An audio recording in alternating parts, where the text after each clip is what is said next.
What's up, guys? Just got done streaming, man. Been streaming a lot lately, man. Just got done with another 12-hour session, man. So we streamed about 12 to 13 hours every single day the last 3 days, man. And I just noticed that you guys are still not hitting the sub button, man. What the fuck, bro? You know, you don't hit that. Hey, guys, hit the sub button, man. Hit the sub button. I appreciate you guys no matter what, man. Love you guys. Thank you guys so much for the support. I hope you guys enjoyed today's episode. And as always, man, you will see the next flank on Monday, because tomorrow, well, now it's Saturday, tomorrow's Sunday. When you guys are seeing this, it'll probably be Sunday, but I'm going to be at the venue all day, so I'm going to be over there showing some love to everybody, taking some pictures, meeting some people, and just, you know, showing love to everybody who supports me every single day. I'm super grateful and lucky for all you guys. Mr. Ben, tell him to sub, man. What up, what up? Tell him to hit that sub button. Smash that sub button. Thank you, man. All right, man. Hit the sub button, man. And as always, man, peace out. Take care. Brush your hair. And we'll see you guys next time, man.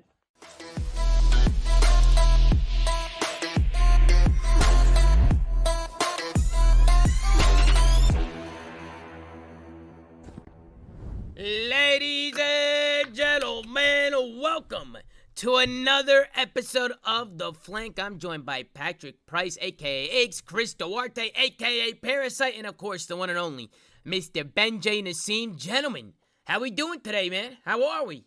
How we feeling? Good. We're doing good. As you know, our streams were fucking popping today. We had Asim and Mart pulled up, IRL, and Tom. Yep. 4 teams made it to Sunday, and I think the script writers in CDL got to be happy with the squads that made it. Yeah, we got some pretty high-end squads going into Championship Sunday. Optic's there, Faze is there, we got Los Angeles Thieves there, we got Crim6 and NYSL there, we got all those guys. So, hey, this event has been fucking insane, by the way. It's been one of the best majors of all time, but to yeah. Chris's point, yeah. Yeah. Hopefully the grand final lives up to Hopefully. what we've seen over the last 3 days. How are you, Chris? What's going on with you, brother? Good. Watching the matches. I'm just excited for New York. The ball's in their court now. They're the ones that need to make the play, and everything that they've needed to happen is happening. So it's all on them now, and I've been pretty excited to see this Cinderella story unfold, and hopefully there's a pretty happy conclusion there for the New York boys tomorrow. That'd be awesome. Yeah, man. Pat, what about you? I see you looking at your phone. You texting your girlfriend or something over there? What's going on with you, Pat? My stat man. Your stat you man. know? Okay. You little stat man, little stat plug. I like that. Yeah. Well, listen, we're not going to waste your guys' time. We obviously had a lot of matches today, so we're just going to hop right into it, get through it, and just talk about the day and give our thoughts, man. So let's switch on over, and let's talk about this first match. We have Optic Texas going up against the Boston Breach. We got a Bow Cage Hardpoint, Tuscan S&D, Tuscan Control, Tuscan Hardpoint, Berlin S&D. A lot of people are getting really confused about Optic's vetoes right now. They just don't know why they keep playing Bow Cage. They keep playing it over and over and over again. They finally beat it versus Toronto later in the day. We'll get to that. But it was a little close. What did you guys think, Pat? We'll start with you. I still think it's a mistake. I mean, they're 3-5, I think, going in or after this loss. So I mean, it's just, to me, it's just pointless. It's like one of those maps where, yeah, you could be a fair fight, but like, why risk it? Like, you know that this is one of Boston's best maps, and it's one of the maps that, you know, given their lineup, they're gonna succeed in. Like, I feel like they could beat Boston in 3 out of the other 4 hard points. So why play this one? It kind of makes no sense to me. Same thing with Ultra. It was kind of the same case there. To me, it kind of screams that I've been noticing they've been vetoing Berlin, I believe. So might be a weak point for them that we might not know of because we haven't seen them play it in a while. Yeah, what about you, Chris? What did you think? I mean, Pat hit the nail on the head. I'm not a fan of them playing it versus Boston, but honestly, this could be a good thing because we both know that Faze also likes to play this map. And if they're going to match up against them tomorrow, all those reps, it's got to... Wait, am I seeing this correctly, by the way, the Prime Gaming thing? Yep, so there's actually advertisements on the map, which I don't think it's the first time I've seen that on stream. Is that new?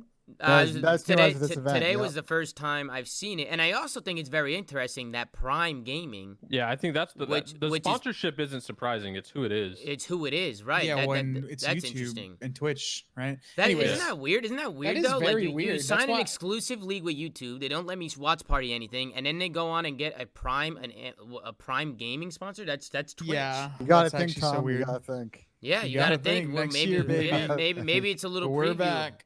Anyways. Can I add one more point to this sort Yeah, go of ahead. Berlin Yeah, go ahead, Ben. v. Boca thing? I agree with you guys.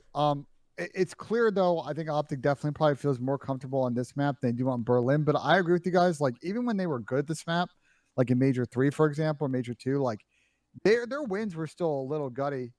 Like they were winning maps and then they were winning by like 10 or 15, outslaying by like 20 or 30. So there was definitely room for regression there. I think a little. Are you talking about on this map, Bokage? Yeah, I'm talking about Bokage. Yeah.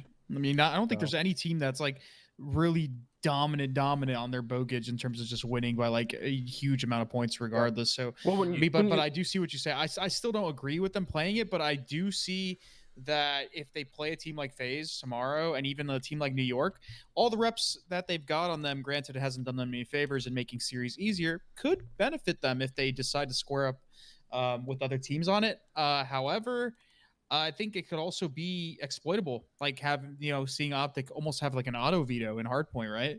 I don't know. Yeah, that's what I was gonna say. I think it when you look at the teams who are gonna qualify for champs, I think that benefits them all. That Optic's wanting to play this and vetoing Berlin because if Optic wants to square up against FaZe, Seattle, New York, Boston, like those teams benefit from Bocage being in a series, even Ultra to some extent. And then when you look at the opposite, where it's like London that they don't play Bocage, so it's like that benefits them. So I don't know. I think it's something where like you can still get one of their weaker maps in a series almost every time in a Yeah. Now that I think about it, I think every team, if assuming New York qualifies for champs, I think every single team that goes to champs is a Bocage team besides like Thieves in London. London and Thieves, yeah. Yeah, like every other team is a Bocage team, and like those are like some of the best teams. And I guess Optic is kind of happy to square up with those teams, but I mean, from a strategy standpoint, it wouldn't make sense. But I guess if anything, this is just a red flag for them. They're just not comfortable in Berlin. They almost have like an auto veto, and we've already talked about auto vetoes. So hopefully it doesn't come out to bite them in the ass. Listen, Chris, it's what we've said like 3 months ago, 4 months ago. Your mic, Ben. Oh, picking is it better up. now? I mean, it's picking up a little static there for a second. I don't know what the static was. Anyway, regardless of static, I think the condition for FaZe and Optic still hasn't really changed for them to be that dominant hardpoint team. Get better at Berlin. Because you speak about Thieves in London, like if they master Berlin, then there's no path forward for either of those two teams. Yeah. Same with FaZe versus Optic in those matchups. So for both Ben, of them, before you keep going, it sounds like a loose wire or something. That's what it sounds like. I'll check. I'll unplug. Hold on a second. We're getting weird. Or if feedback. there's like any phones or weird wires around like any sort of Yeah, your microphone fucking sucks. Yeah, is it better now or no? It's still yeah, but you sound good. You sound good now. Sounds fine. Sorry about that. I don't know it was cutting in and out. I've been fine on stream, and then when the show starts, and then my mic starts fucking up. Man, I don't know. But just talk about the Bocage a little bit. This was the one map again where Shotzzy just came out really slow, but then he just went super Scion for the rest of the day. So first map, obviously, a little bit of a slow start from Shotzzy.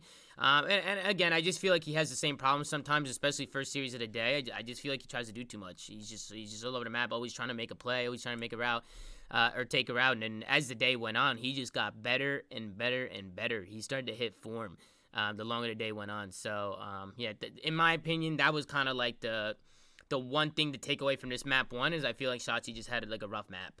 And obviously he's the main sub on Bocage. So what'd you say you went, Tom? Okay, listen, I always say this. What is it? What is it? What the fuck is it? Super Saiyan. Saiyan? You're just not an anime enjoyer. No, I'm not an anime guy. I don't know. I thought I could have sworn it was Super Saiyan. All right, Luma in the chat. All right, Luma in the fucking chat. All right, I'm uncultured, motherfuckers. Okay, but anything that you guys took away from this first map? For me, I thought Shotzzy's struggles was a big factor in my opinion. Yeah, but I mean, like outside of Optic, or like just stop playing this Boston team on Bocage. We've already talked about how like people are just playing. Dude, what is it with every team just playing in? I swear, every team and like all these really really good teams just throw these like not as good teams an opportunity to win series. Like it's so weird. Like I don't understand why people keep doing it. Maybe it's just overconfidence.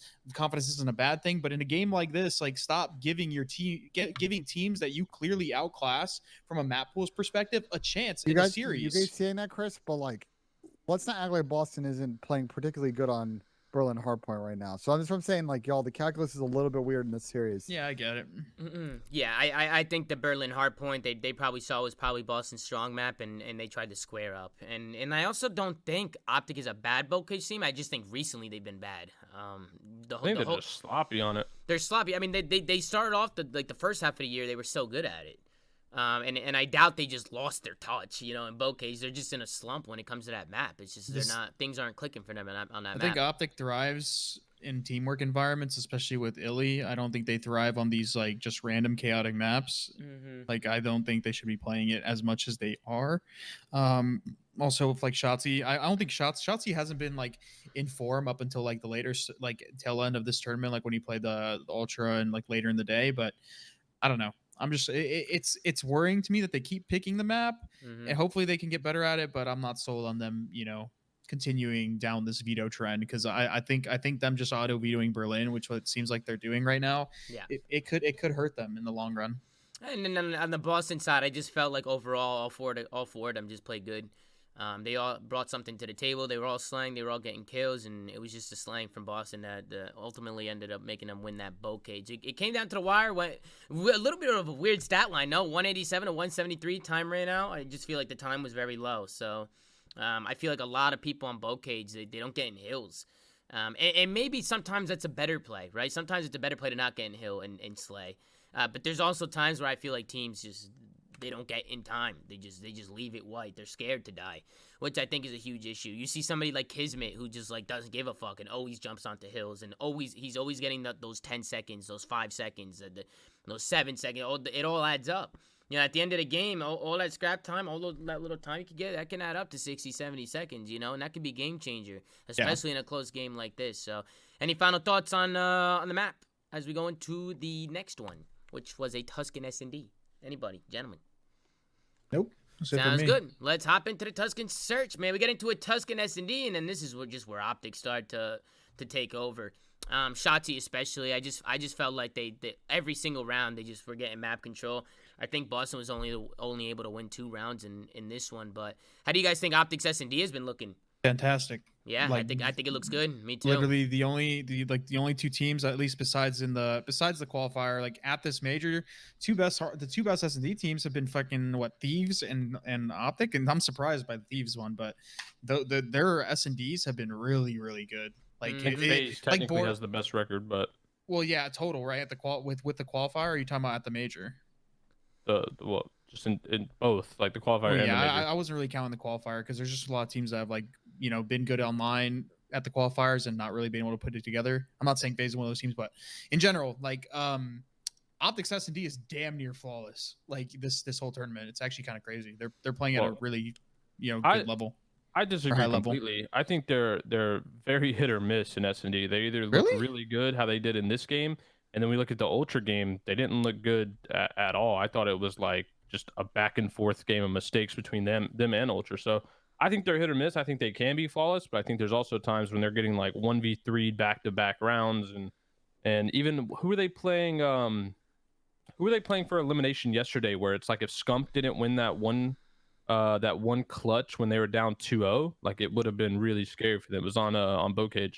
Minnesota? Yeah, it was Minnesota Rocker that so they played yesterday. Same thing. Like I think they're super hit or miss. They either come out and look flawless, or they have situations like that where it's like they've just been really good at like stringing together rounds. It's almost like even if they like start to lose rounds, they adjust really quickly and they start to capitalize and like just string rounds together, which is, I think it's a good sign. Like sometimes you're not going to always 6-0. Sometimes it just shows that they can adapt and they're reading their situations well. They're not just kind of like sticking to one game plan and being thrown off by, you know, the opposing team. So yeah, that round right there was a little scary. I mean, Optic had a 4v2 right there in that round. It goes all the way down to a 1v1. So I mean, that one was a little scary for sure. After they win this round, I felt like that was a big momentum switch. They end up winning 4 straight. But go ahead, Ben.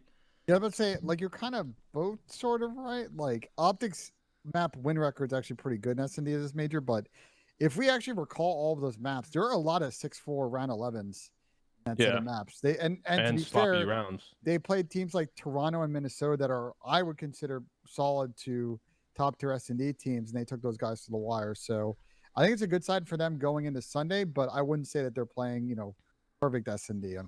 Yeah, I get it. Yeah, I want to Yeah. talk about this one play over here because I actually felt like obviously Tony's in a 1v3, so he's not in a good situation. So regardless of the play he made here, the fact that he's even in this position and he kept it close was good plays out of him. Again, remember I talked about it yesterday. I don't know why teams don't plan for ramp, and that's exactly what Tony did today. And I felt like he could have clutched this 1v3, and it would have been a huge swing. And you could kind of see how he plays it. First, he makes his move onto the bomb site, and he's able to find one here, and then he just kind of like lays down and just doesn't move, which was like, if Tony, there's only 20 seconds left, so if Tony like runs behind him back L, maybe takes a Raps Church or something, like he might be able to make a play here. But I don't know what that play was. You guys think Tony could have clutched this here? He just kind of laid here. Yeah, if he, I agree with you, Tom. If he made a play, the onus on you in a 1v2 to go around and not give their team info. Otherwise, they can just hold their setup. So I agree with you. He did a good job to get one pick. He had time I like on his the side to idea. sort it. Man. He I just had to like get the one more. idea. Yeah, I Yeah. like the idea that he had. But then after he got the first kill, I was like, okay, well, now you got to change your position, Tony. You got to do something here. So I wasn't really too sure what that play was. And then this is kind of where Optic were able to clutch up. Boston were able to get a couple pity rounds. But Illy, man, he's been fucking great. I mean, we talked about him a little bit yesterday. He made really good plays in this 2-4 round. Obviously, Boston could have had the opportunity to bring this one back. It's a 2v2 situation, and I just like the plays, or 2v3 situation, sorry, in favor of Boston. And just check out the plays from Inder. He's able to find one here. Sees a guy jump down low plat. He's able to get a two-piece, and Optic are able to clutch up the round, with a disadvantage when it comes to the numbers. So just a really big round for Illy to push them and bring them up 5-2. I feel like a 5-2 stat line looks a lot different than a 3-4. So this was a really big round. I felt like after this one, it was pretty much chalked up for Boston, especially because I don't know what the fuck they did in this round. This looked trolly. They just looked like they just walked out. Like, they didn't even look like they were, like, trying to chow. And I could kind of show you guys a little bit about what I mean. But here goes Vivid first. He slides out with a sub. He goes. And then Tony just jumps out exactly like Vivid does. And then he goes down. And next thing you know, TJ's all by himself. So I feel like Boston was a little bit compromised after a couple clutches from Scump in that 1v1, that 2v4 that turned into a 1v1, and then Illy, of course, in the 2v3. Making plays. So good job from the Optic boys in this map. We'll take a look at the final scoreboard. 9-6 from Shotzi. This is when the Shotzi train started to fucking go, man. He really turned up all day today. Besides for that first map on Bow Cage. And on the other side, just the struggles continue from Boston. TJ was the only one positive on the squad. Nero and Vivid, the main subs on Tuscan, weren't able to get anything going. Any final thoughts on the map number 2?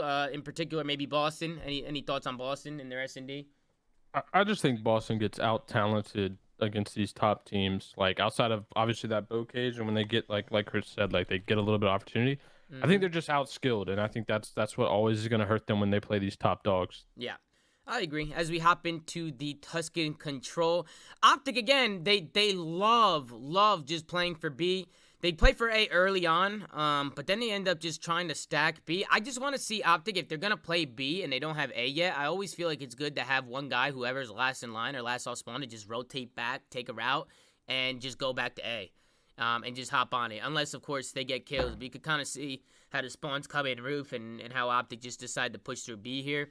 But this ends up kind of hurting them because they flood B. They end up not getting any kills. And Boston's able to hold them on their ticks, and they weren't even able to cap A. Obviously, as the map goes on, Optic was able to turn things around. But we've seen them do it a lot, right?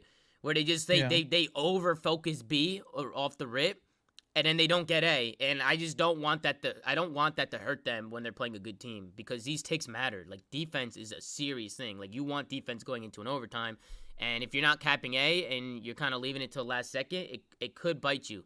Could bite you in the ass, and it did in this round, that's for sure. What do you guys think? I mean, so they do end up winning this map, but I think still overall with Optic and Control, this is sort of the one area of weakness for them going into tomorrow. Gets a lot of really dangerous controls teams. It just seems like, to me, watching them play as a team, they struggle to kind of execute some of those really good offensive set plays in order to get advantage. 6 on B on Tuscan, and then the individual impacts when things are mixy, they're not getting those 1 or 2 pieces or impact plays to kind of open up space on the map for the other players. So all that magic they had earlier on the season doesn't seem to exist right now. I know Bruce is also like a walking 2.0 on this map earlier, and he sort of regressed a little bit. But something to see if Optic improves going into tomorrow would give them an advantage on a couple of teams that they may play. I want to know what's Boston's control record, at least this qualifier. I think it's a decent, but I think they won a lot of Berlins. The major or just a full qualifier? Just in general. Like, I want to know what Boston's control record is, because I don't know if Boston, at least this season, has been like a good control team like at all. Check out that spawn, by the way. They've been good control. They're a Really? little bit over 500. Well, like 1 or 2 games. Oh, over okay. 500. Well, the reason though is they were I feel like that was ass, one of the- and then they were Nero ass just with Cap, right? Not just Cap, but like Nero's. There was like a comparison chart between like when Nero goes positive in control versus negative, like what their record was, and it's night and day. Oh, like yeah, I still remember him having that interview where he just like talked about how he would fucking die, wait like literally 2 rounds by himself. Like, he just all of a sudden got really good at control, and so that they was just what turned boosted up. their record. Yeah. Mm-hmm. Okay. Yeah, I feel like when we see shit spawns, we don't even blink anymore. Just another day, right? Another shitty spawn. People are spawning on top of each other. I mean, at this point, there's no point of talking about it. I was right here when Shotzi, he ended up making a play through A side. Yep, right here. So Shotzi, he gets aggro. He was doing Shotzi things on his Tuscan, dipping and diving. Now watch this. Get to kill. Boom. Tony, hello. Spawns right in front of him. And he was on streaks as well. So it's like, there goes his streaks. You know what I'm saying? Like, there they go. So even then, right before that guy that he just killed before Tony, he spawned like in the back, but just like in just some random spot. Like, I don't know if that makes sense. Like, you spawn in a different spot every life. Yeah, dude, every life you're just spawning in some random area, like in a generalized area. It's so dumb. But Optic, they do such a good job, especially when they were on that 8 point, just stopping the clock, getting on the 8 point, right, and pushing out and draining lives. They were able to drain a lot of lives, but when they were capping A. And then they just did the same thing. They had a lot of time to work with, and they just let their slang do the work. That's how Optic was able to take control of this offense and pretty much take this control. Big plays coming in from everybody, but especially Shotzi in this one. You can see 18 and 13 in this third round. He was just taking really good routes, and he was definitely piecing them up. You could kind of see how Optic was able to set up some of these kills. They just kept flooding front, church. They were just hitting every lane out. And I just felt like Boston, like you said, I don't know who said it, Pat or Chris or one of you guys, but like I feel like Boston, it's a mismatch when it comes to just raw gunny, you know? And control, and control comes down to that a lot. Just it comes down to just that raw I think gunny. for the Boston project, look, guys, keep in mind they came in as sort of the last team. They were the last team put together. I think it's extremely typical what they've done with this project this year. But to your point, like they just don't have those blue chip players to really outskill like an Optic or Faze.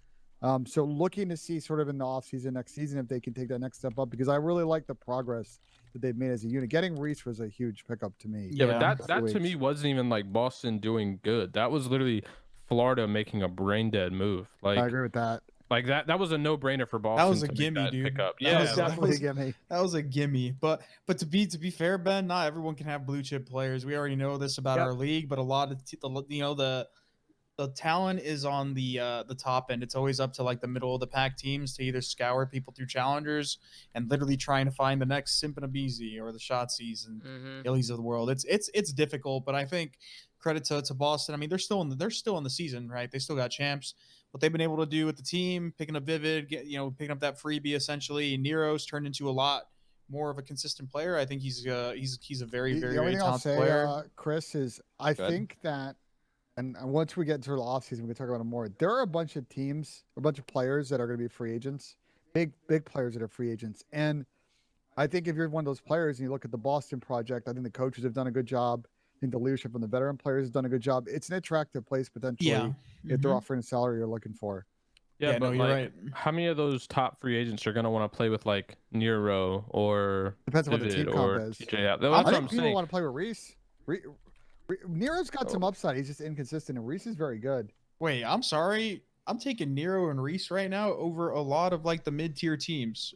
Like at least with the way they performed this year, I think a lot of people. But that's what I'm saying though. Are you going to make that decision on Vanguard? We kind of talked about this, and even you said it. Like a lot of players kind of have wrote off this year in a sense in terms of like player stock and just.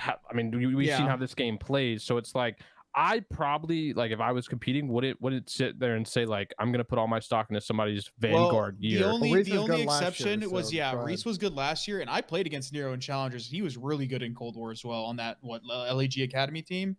Like there'll be people that were on that team that'll vouch for him. Like for example, Sheen, he would definitely vouch for him. Like Nero was disgusting. I think they are two really. I think they're desirable in the SMG category in comparison to some of the older Okay, people well that have then think had about a what you're chance. saying. Then you're saying Boston's gonna drop Zinni or No, drop no. TJ. I'm saying, like well, I mean, that's what I'm saying. Like you're talking about Teach could players definitely wanting to someone go that, there, they but could get a potential there. upgrade. I'm not trying to put anybody on the spot here, but there are definitely arguments for potentially getting rid of one of the two as much as you like them, just based on their performance and impact, because we already know it's very hard to find better good subs, and like I think that they have been. I think Reese and Nero have both been serviceable at times to the point where they can definitely compete. I'm not saying Tej and Zinni can't, but if you're going to look to make improvements from a strictly roster based perspective, you probably look at one of those two first. I think we can put a pin in, Chris. I think we can put a pin in this argument because I think a lot's going to determine Boston's in a interesting spot that can dictate the future of the franchise, being on the free agency. But Tom, I want to talk about this map 4, right? Yeah, no, we can get into the map 4, and honestly, it was the second rotation. First rotation was pretty back and forth. They were just trading rotations and just kind of going back and forth on the hard points. But as we get into the second set, that's just where Optic started to turn up. And it started with the P1s. P1s going into P2. You can see Boston, they had about a 30-point lead. That was an incredible shot at Nero, by the way. That was fucking nuts. But Boston, they had themselves about a 32-point lead going into the P1, and I just like the rotation from Optic. They stay ahead of the game. Even if they're down, they don't panic. Instead of pushing for scrap, they just rotate early, get a really good setup in, and start some shotsy, getting pushed up. Scump picks up a couple pieces. And then this is just where they start to steamroll away with this one. You can see they end up flipping, and they were just able to chain here. They get a really, really good hold on P1, and it was Shotzi and Scump in the middle of the map, just back and forth, just working off of each other. You could tell that their communication was on point, and they were just getting one kill. Shotzi's out, then Scump's in, and Scump gets a kill, and they kind of just switch lanes off each other. I thought they were playing this hill flawlessly. Yeah, that's something that people aren't really. This is just like a general topic, but people struggle with. Just seeing the game plan of the game, like staying ahead. What staying ahead means is, like, for example, even if a team, let's say, has a 30-point lead on you, staying ahead would mean exactly what Optic did. Not only did they get to the next hill early, they also had the favorable side for the hill after. So what does that do, right? You rotate to that hill and you potentially either hold a full 60 because you rotated to it, or at the very least, unless you are fucking throwing, right? You win the first set of kills, you hold about 30 seconds of it. Okay, so where's that put you? It puts you at a tie at that point in the game, right? But guess what? Even if you hold that 30 seconds, the next 30 seconds, you end up rotating and you put yourself in a position to go up another 30 plus seconds. You're staying ahead of the game to the point where one hill might not put you in the lead. But if you continue to string together hills by putting yourself ahead, you will eventually just come out in the lead, whether it's a hill or two later. Like, that is just something that people need to get better at, and Optic did a really good job of doing it there. Yeah, I mean, if you get one good hill in a hard point, you go up 60 points. Now, at that point, you just need to make sure you stay disciplined. You know, like once you get that good hard point in, just no mistakes. You know, exactly. You just need to hold, stay ahead of the game, and just don't make it. The lead might dip at some point, but you put yourself in a position where, as the hill goes on, you'll end up taking the lead back just because you're ahead the entire time. But Boston, they started to bring it back because they end up chaining a couple hills together as well, and they worked some pretty good breaks, especially on the P4 here. It was Optic who were here early. You could kind of see how Optic pushed a scrap here instead of heavy rotating, and you'll see how it kind of haunts them. TJ gets a grenade kill. I don't know how the hell he got that, but Optic, they're just not looking at the back. You can see that there's one guy, number 7, who is Shotzi, but he's kind of playing like a deep corner. Not even Shotzi. No.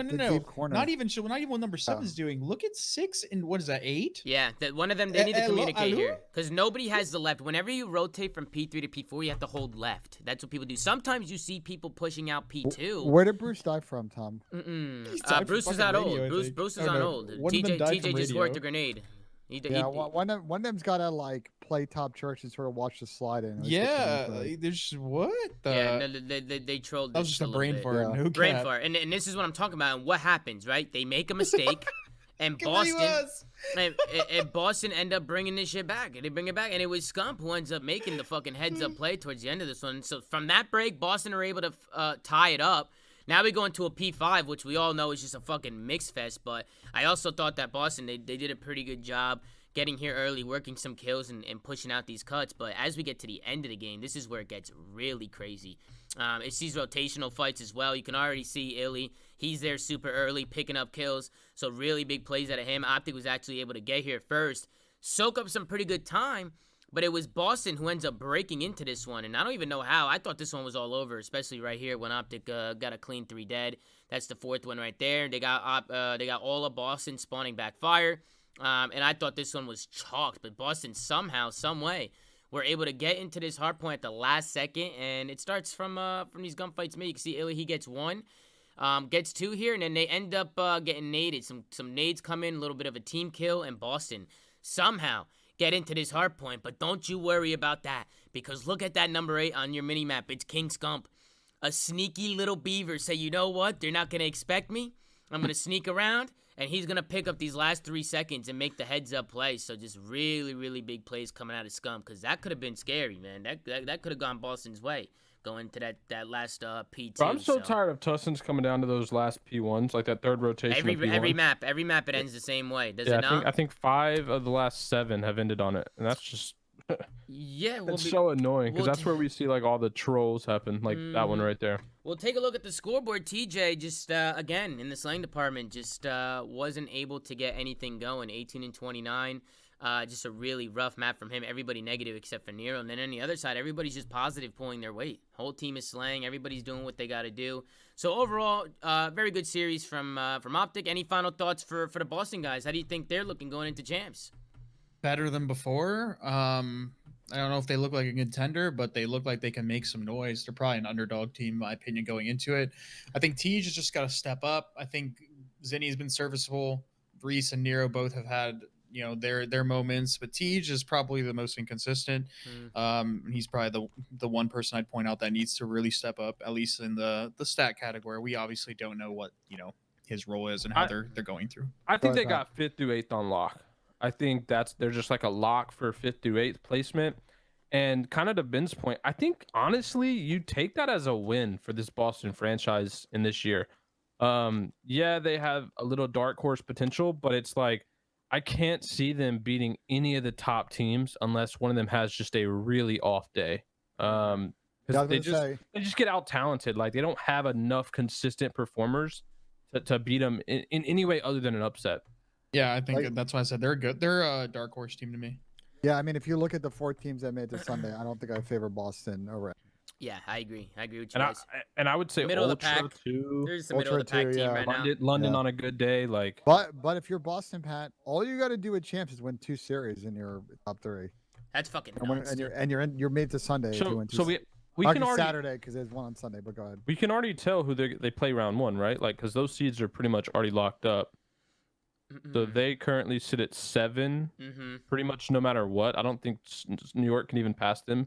So they're playing Optic day 1, and it's like, I don't think they're gonna beat Optic. I mean, I don't think so either. But especially at chance, I just don't see it happening. Yeah, well, listen, I wish Boston the best of luck. Obviously, they were eliminated. What did they get? Top 6? Yeah. Okay, yeah. So Boston, they finished top 6 here at Major 4. So unfortunately, they do not make it to actually, they got top 8. I'm sorry. Top 8? Yeah. Okay. So top 8 from the Boston Breach. As we head into the next one, we got the Los Angeles Thieves going up against Toronto Ultra, Tuscan Hardpoint, Berlin S&D, Berlin Control, Berlin Hardpoint, 3 Berlins in a row, Desert Siege S&D. I'll just straight up say it to start things off. You guys can obviously talk about the vetoes. LA Thieves fucking shit on them. Bad. Yeah. Very bad. This was probably some of the most flawless COD I've watched this year from the Los Angeles Thieves. And I don't know if you guys agree with me on that. I personally don't think I'm dragging that at all. I thought they looked fantastic today. These are the two best series. The teams that have played in this franchise spot, so we're taking OGLA as well. The best back-to-back series this franchise spot has played. What did you guys think? Go ahead, Pat. I think it's just Envoy. I know it's the whole team, but like we haven't seen Envoy be this good and this consistent and this honestly dominant as an SMG player. We're finally seeing them play more SMG maps, and like obviously we've talked about Kenny, right? Not being on an SMG, being on like an AR, and Envoy's kind of really just been the big X factor step up for me. both these last 2 days and been a huge contributing factor. I think they're all playing well. But Envoy's kind of just been a different level, and I think that's just what happens when this team has players step up and play to the level we know they're capable of, and they're dominant when they do. And we've seen glimpses of it in the past, but never to this consistency. To me, it's Kenny personally. I think Kenny's fucking disgusting.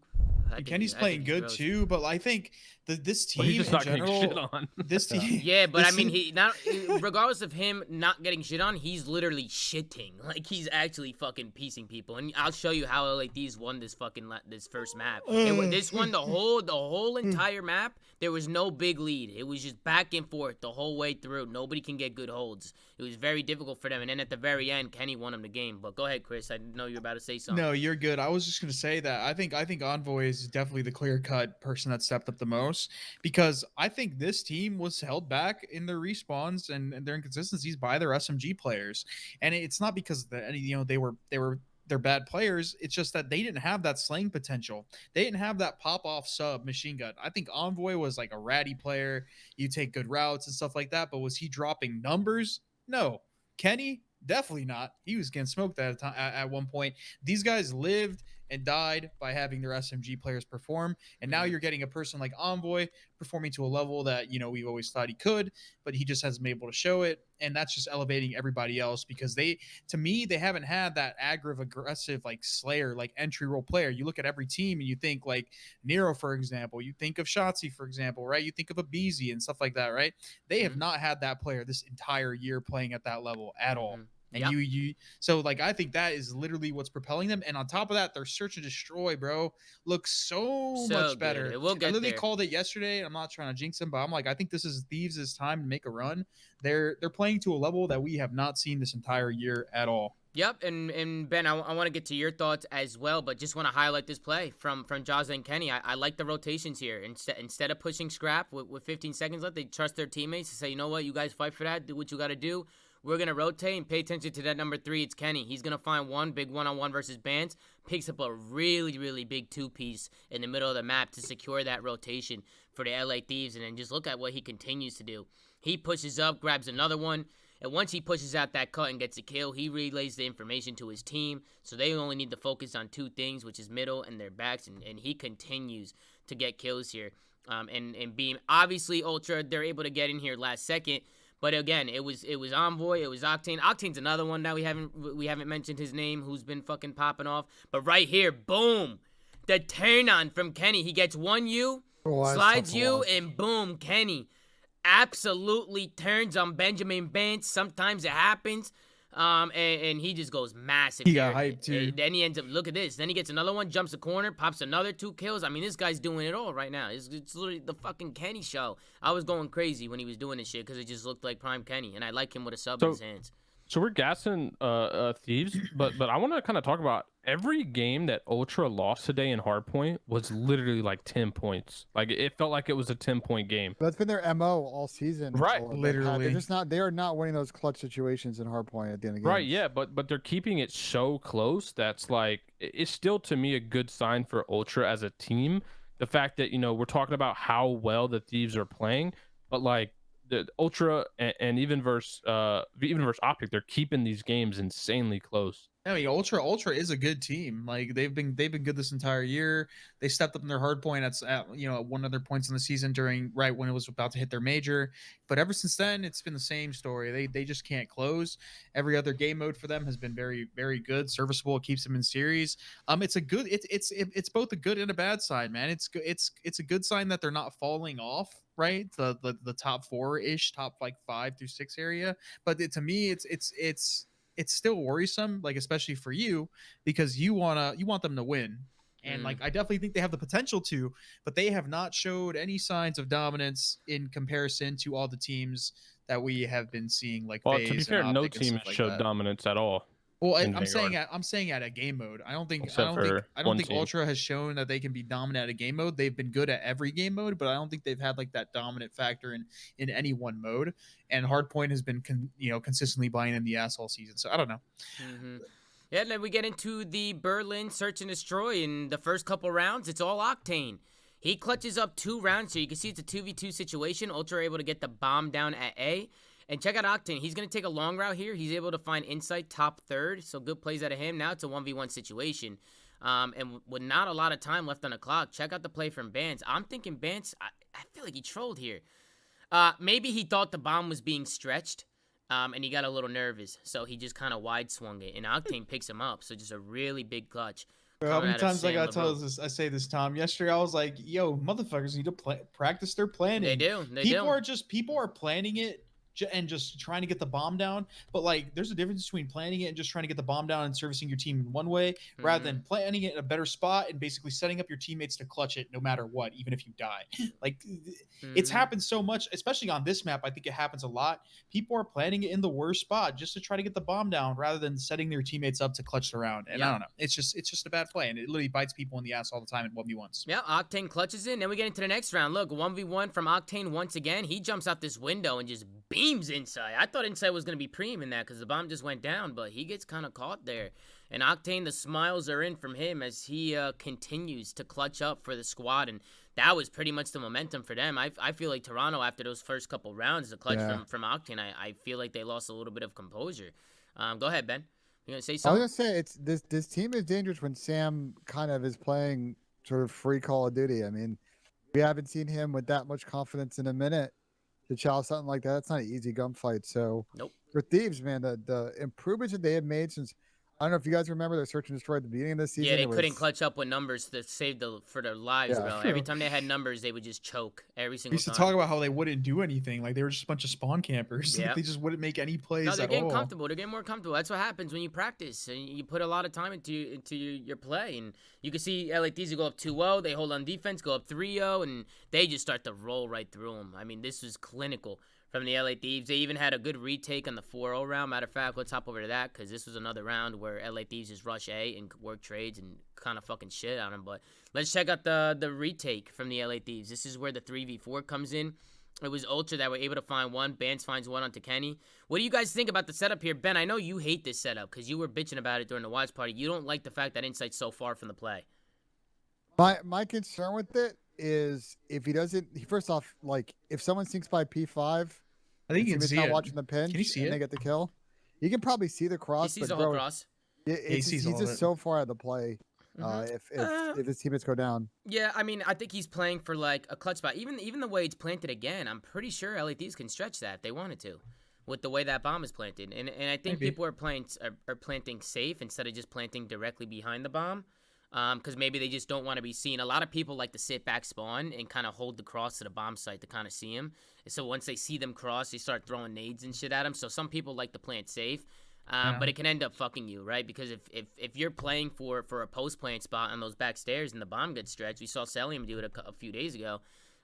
It's going to be very, very difficult to clutch from that position. So LA Thieves, very good retake out of them. They just work trades through A, and they pick up every single kill. And then as we go into the 5-0 round, this pretty much sums it up. You see the coordinated nades coming in from LA Thieves. Check that out. It's Envoy, or actually, who is it?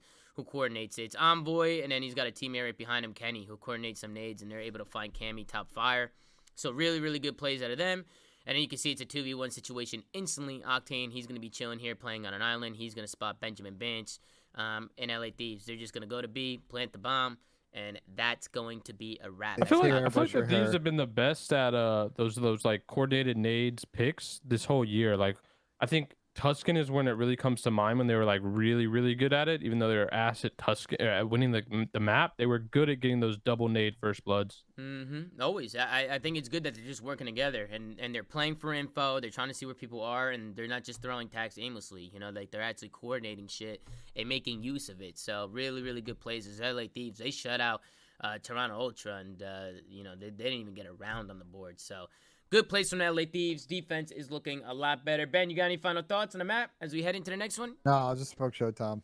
All right, let's hop in to the next one. We hop into a Berlin control, and once again, wasn't even close. LA Thieves were able to win two offenses here, and win 3-0. It was a pretty clinical control from them. On the first round, it was pretty much just a slaying power from LA Thieves. They get into this one and pretty much just work kills. They're able to drain all of Ultra's lives in this one. And again, they just do a good job of stopping the clock, but at the same time having people roam and get kills. That's what you need to do. The best thing you could do on offense control is get people to stop that clock and to have people roaming and picking up kills and draining those lives down. Sometimes you'll see players, they'll hop off the point, get back on it, hop off, get back on it, because they don't want to cap it yet. They want to keep that point up so they can keep getting on it and stopping the clock and maybe draining some kills and draining some lives. And that's exactly what they were able to do here. As we get to the end of this first round, just show you guys a little bit about how they were able to do it. Check out the route from Draza, right? Number 2, going all the way around on that mini-map. He's going to find one on that pinch. And then LA Thieves, they're going to have to, they get glass control. Because once somebody hits that pinch and gets a kill, now Ultra need to turn. And that's going to open up that glass side of the map. And that's going to allow the rest of the LA Thieves to get some map positioning here. But what did you guys think about the control overall? This is another smoke show, man. Another one. They smoked them this whole series. It wasn't I think it's close. just LA Thieves playing good Call of Duty. This has been a strong map for them recently. I liked them on this map, and I think they're gonna continue to keep trying to play Berlin's. I think they actually have a pretty deep control pool now that I think about it, because I've seen them play basically everything. We know their whole Gavutu. They're ass at Tuscan. Are they? Yeah. I've seen them play it still, so I don't know if they might not be completely sold on it, but I think vetoing it versus Toronto was a good thing, and obviously they got Berlin, which I think is their best map in control. So. What about you, Ben? Any thoughts other than it just being a fucking bloodbath? I mean, this is, I know Pat's super high on Toronto. You know, this is 2022 champs. I just think in the same way with Boston, with Toronto, it almost seems like at times this team is getting a little bit outskilled. They've made improvements to where they were. At the beginning of the season, they've had some highs. Obviously, they won Kickoff Classic, but that's my concern, kind of thinking about how they match up against the Thieves, Faze, Optic. I think that's a faded I'm not take. convinced yet. I think that's a faded take. I'll tell you why. Yeah. So today, I mean, dude, when we'll obviously get there, but they were like 5 seconds away from making the right play from 3-0ing Optic, and it would have been pretty convincing in terms of like 6-4 and then a 3-1 in control. So to me, and to keep that in mind, Insight massively underperformed in that series. Like from what we've seen, he had, I think, 40 less kills than Cammy. So think about that. They played Optic in a best of 5. He had 40 less kills than his flex AR, and they still managed to go game 5, round 11. So to say they're getting outskilled, I think is super faded. I just think they're choking. They're choking in a lot of the like clutch up moments, and that to me isn't as big of a concern. Like, yeah, it sucks they lost, but it's not that big of a concern to me if your team's just constantly choking and we're not, where it matters most yet. I understand what you're saying. I just see them in terms of the like group of like contenders to dark horses. They're probably the weakest respawn team. You think so? That doesn't no favors. Are you saying just Hardpoint? Because I definitely don't agree in Control. Well, Control, a couple teams that fell off Optic included, but Hardpoint. I'd say just Hardpoint. Who would they be? But it's not like they're. But you're saying it's like they're getting smoked. They're literally like losing in the last rotation. Consistently though they lose. Consistently, that's consistently been the story for them. Bad at the team. They're bad at the game mode. They're not. Just it's not a small sample size. It's literally the whole season outside of kickoff. Yeah, but Ben, if you looked at something and you said a team went, let's say 3-6 in Hardpoint, but all 6 of their losses they lost by 10 points. Are you worried about that team? I'm not. They just didn't clutch up. That's not a concern. Yeah. You're just banking on them like coming back around, which is fair, but like we're at the end of the season here. I'm not banking on them doing anything. There's only one event left for them to do except just closing out games. But and if they're losing by 10 points, that's not a concern. Yeah, I mean, you made the Boston comparison, and like, dude, Boston just gets out talented. Like, it's not like they're just not close sometimes. They win on the maps that they're good at, and they lose on the maps they're bad at every time, repeated. But Toronto, at the same time, this has been a consistent thing for them where they're constantly losing these maps. But their map pool is deep. They can play every map and they lose by 10 points. That's not a concern. That is something I will give you. Yeah, They have a deep map pool, but they still can't close the damn friggin' maps. Like, it's been a consistent story for them. I already said I'm not worried that they're gonna drop below their expected performances, but in terms of winning like a tournament like you want them to, I don't know if they have that in them this year. If they do, it's just, I feel like it's going to be a gritty one. I don't think it's going to be clean where it's like, oh, these guys were clearly dominant. They have a lot of work to do in hardpoint, and it'd be different if it was just control, where like they struggled in the respawn mode. But hardpoint's 2 out of 5 in a series. So let's think about that. They're really good at search, right? They're they're really good at control. So in like their back pocket, they always have like the Neslo capability. I would say more than any other team, they can always Neslo a team. And in hard points, they're literally win or lose by 10 points. And then when you're talking about one weekend champs, like if all they have to do is put together icing up hard points, I'm not concerned. So I don't know. I think it's different. I think when you compare them to all teams, I think they could be contenders against any team that we compare them to. I think using this series is kind of rough because LAT just played insanely well, and it's something that we haven't seen out of them in a long time. They're just not Ultra's just not closing out like in rotation hard points. So let's I don't think that's a circle back on factor this to worry about. conversation, We'll circle back. We'll move on from it, but let's hop into the next one. We got the New York Subliners going up against the Florida Mutineers. We got a Tuscan Hardpoint, Berlin S&D, Tuscan Control, Berlin Hardpoint, Desert Siege S&D. I'll let you guys hop in, talk about the vetoes a little bit. But Florida, their struggles continue here. Pat, we'll start with you. Anything that caught your eye, that pissed you off, or did you think it was a pretty good map set?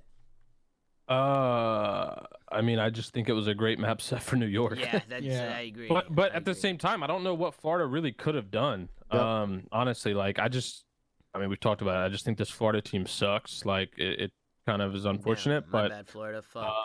But yeah, I mean, they don't have a map pool. And they definitely don't have a good map pool against New York.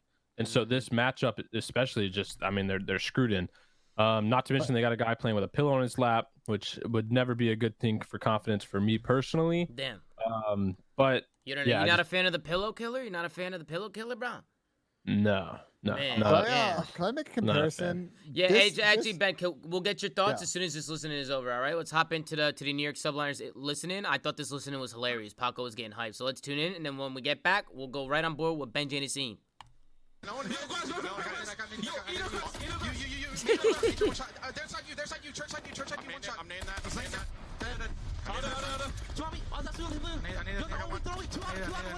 Caesar laying down. I'm hitting right now. To their underground. I'm middle. One's weak, major. Trying to snake me. I'm one shot. Major's weak. Copy. There's like you. Just lay down. He's out. One's underground. One's on mine. Outer on you, Paco. I go in. Nice, bro. I'm go. Where you back? I'm dead in the back. Around the back together. I'm back church. He's gonna play the tank, okay? He's stunned from the stairs. He's not on the tank. Slide to the tank, evade it. No, he's at the back right. I'm coming side of the tank. I don't see him. In map, totally maps. He's maps. He's on the heady. On the heady. And one's he's one shot. One's flowers or something. He's laying down close to rope.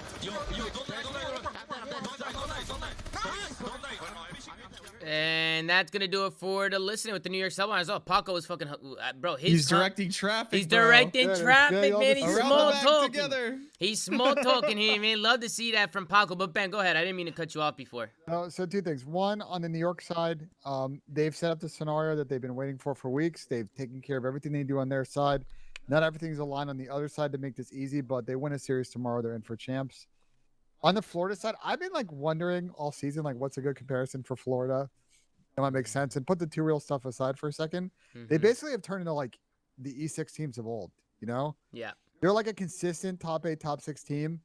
They're going to lose a lot of shitty series, but they're going to go to land and surprise a bunch of people and win 1 or 2 series and just consistently outplace like 3 or 4 teams you might think that are better than them. I disagree. They played Boston. Like that was their only win at this event. And that was when they played Gavu too. Yeah, that was the scuffed map set. You remember that? Guys, we looked at their land placings all year. Like they've been consistently top 8. Well, yeah, boy, hold on. You're saying the old team. You're also saying the old team with Reese, not with this team, bro. They fucked up real good by picking up 2 real. Wow. Literally, like I'm not trying to throw too much shade on this guy, but yo, what were they thinking? So it's 2 issues aside. My E6 comparison aside, seems like y'all are good with that. Too cool. I think E6 is better than this Florida team. To be fair, they 100%. What the Reese Vivid thing to me, I think will be one of those. Man, like this Florida team, if they had Vivid instead of two real, and like with the way that Wicked Skies have played, Mike's played, like it's a big what if with the squad. I think that They need could- another Or sub. We've been and talking hold about on, it all year. and don't compare it to E6. Didn't like E6 get like top 4 or like top 3 at like BO4 champs? I have no Wasn't idea. it? I It don't was remember. close. They E6 was placed really solid. high. They placed really high. Like they were a good team. In BO4 at least. Yeah, they got top 4. Like, bro, do not compare that to Florida. Like, Yeah, wait, hold on. I actually wanted to fact check you, bro. I went back. They got top 12 at Major 1. Major 2, they got, where were they at? They got top 6 here. Yeah, they got top 6, and they beat Ravens, lost to Breach, and then upset Optic, and then lost. So it's like But keep going. not that impressive, but okay. Keep going. We go to the Pro-Am Classic.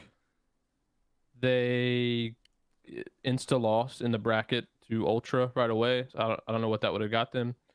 The Major 3, they started in winners. They beat Optic, lost to Surge, lost to Ultra. So they just had like one. They've had 2 events where they won in winners and then insta lost. They've had two events where they just beat like 3 events where they just beat Optic. Like, and that is the only like serviceable, exciting thing that they've been able to do. To be fair though, Optic were playing good those in the prior. Yeah, but it doesn't matter. They haven't been able to beat anybody else. Like, and then they turn around and they make a terrible roster decision, something we've been harping them for doing the entire season.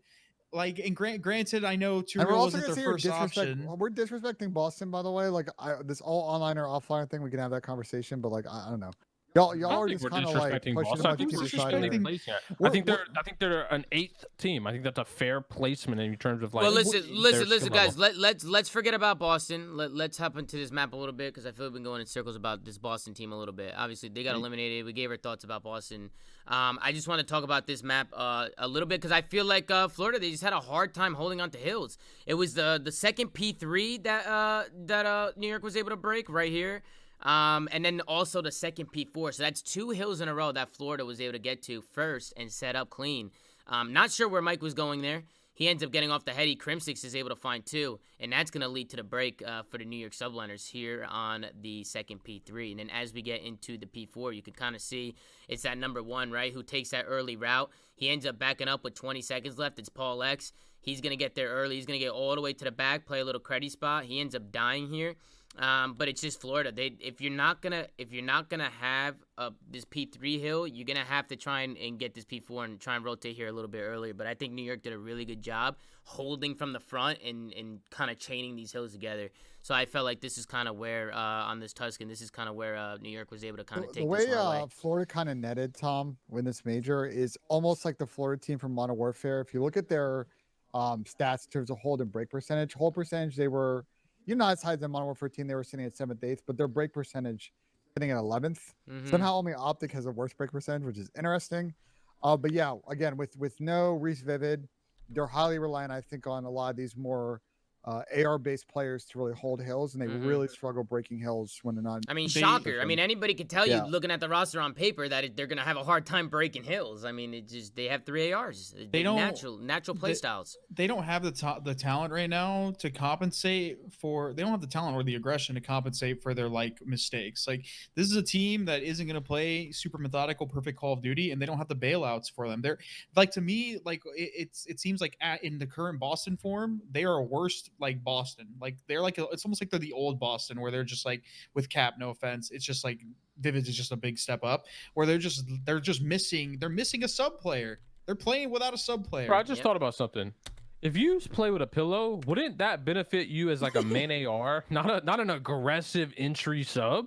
I feel like if I'm gonna rock a pillow in my lap, like I want to be sitting back chilling. That is like, irrelevant. Just ADS scraping around the map, Yo, not fucking irrelevant, bro. Not fucking sliding in, busting hills like that. I don't know, bro. I think the pillow hate's kind of dumb, but we can move on to that. Nah, you can't. Listen, if you're an aggressive sub player, you can't be leaned back in your chair with a straight posture. You gotta be leaned in, fucking elbows on the knees. If your back is not chalked by the end of the map, you're not doing it right. You're not in the game, right, bro. If you're not interposing on your fucking DX racer, like you're not doing it right. Hey, I want to take a look at the final score, but Crimsix popped the fuck off today. Thank God, he's been getting shit on. I don't know what his final stats were, but he was by far the best player on the map in this 3-0. He was by far just taking over. You could tell that Crimsix does not want to miss out on champs. So what was his final stat line, Pat? Do you know?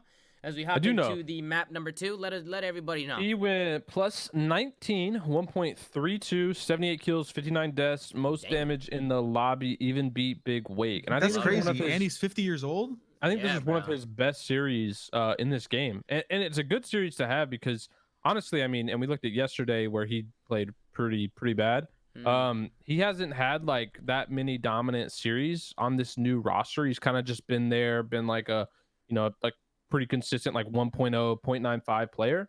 So this was a big series for him to have where he kind of stepped up and was like, you know, I can do it all too. Yeah, and then as we get into the S&D, obviously in the second round, this is where New York just hit a rush B. That rush B plan is just a typical day one strat. A lot of teams still do it. Works for them. But as we get into the 2-1 round, I thought Paul X had a really good play here. I really liked the 1v2 from him. I thought this was a big round. NYSL, they end up getting the bomb down A. It's a 2v2 situation. You can see it's Paul and Hydra, and a little bit of a misplay, I think, because they planted 4 stairs, like they planted for P4 side on Berlin Hardpoint, but they ended up kind of switching over to the other side of the map towards the defensive side, and just the bomb wasn't planted for them, so I was a little worried about this setup. But check out the plays from Mr. Paul X. It's a Major Maniac putting some shots down into him. Paul, he's going to snake that heady. He's going to take down one. Last guy's going to be Skies, and with no time left on the clock, obviously, Paul, he's able to clutch the 2v1, so really good plays coming out of him. And then as we get into the next one, it was Crimsix. We get over to that B side, and Crim, you can see the number 4 on your minimap. He's going to get pushed up from P2 over there, and he's going to pick a good first blood onto Major Maniac, and then he's also going to inch up and take down 2 Real here. So Porter playing with some confidence, not afraid to get aggressive. Love to see that out of him.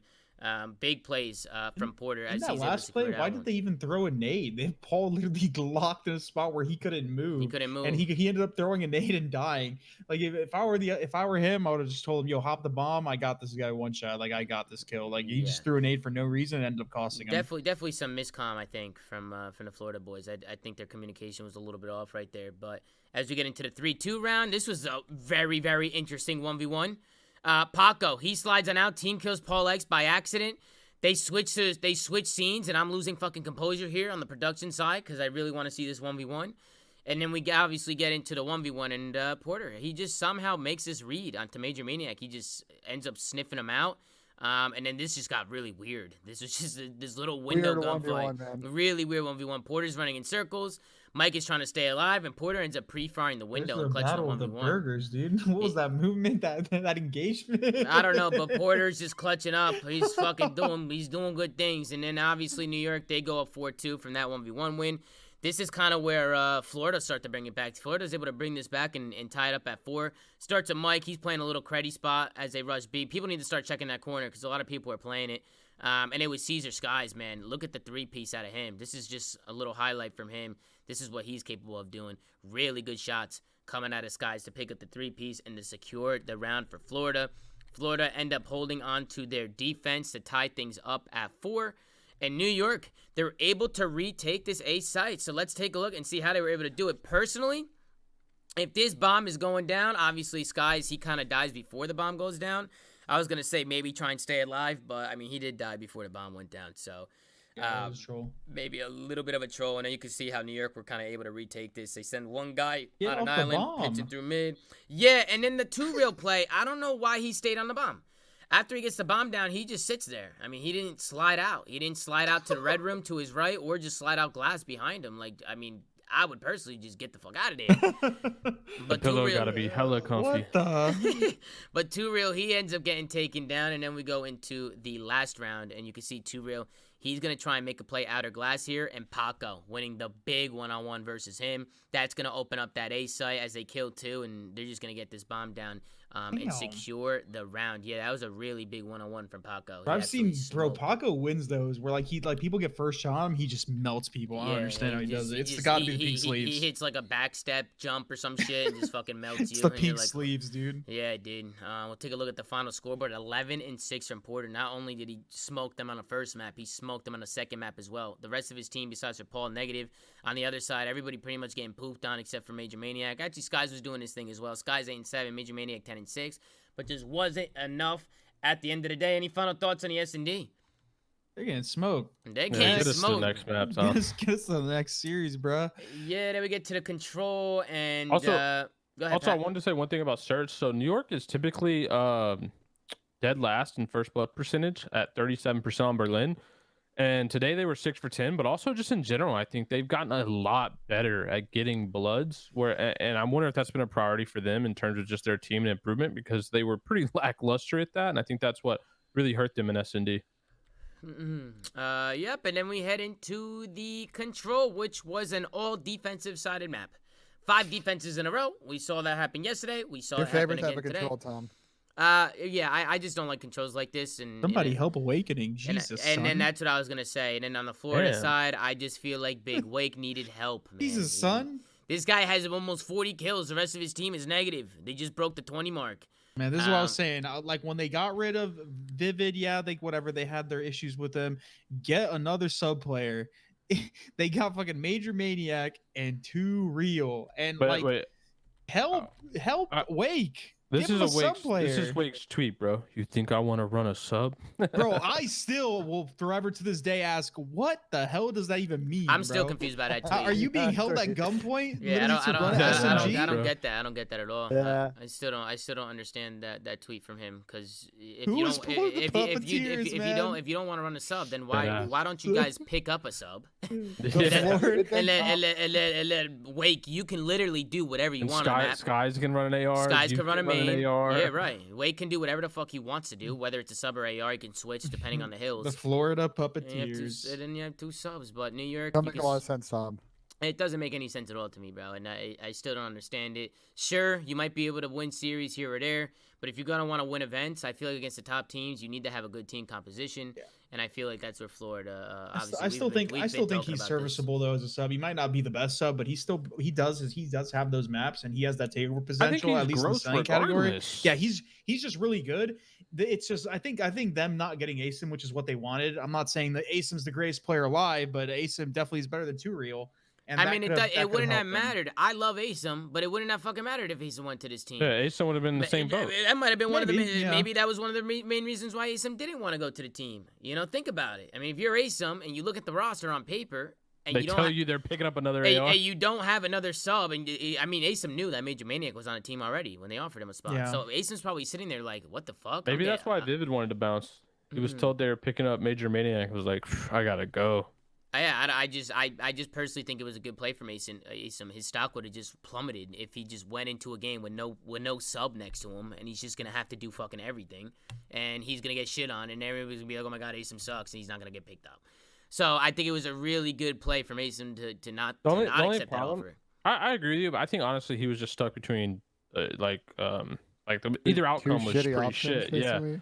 Well, Because you either it's stay on the bench or you go to New York. right, or, but you or stay on the Florida. bench. You stay on the bench for Gorillas, who are probably still going to suck and not qualify. So the last you're going to see of ASIM this year was, a pretty poor stage that he had previously before getting dropped, and then The whole and team. then- oh no, definitely. But You like in terms of just looking at him, so I think he was just honestly just in a shit position. And I mean, I think this more so goes back to what we were kind of talking about yesterday about LAG, like the convo that me and Ben were having about Mhm. just what they've done. But All I know is if this is the ending of Florida's run in this game, if I see Wake running a sub next year, when this guy literally put out a tweet, you think I want to run a sub?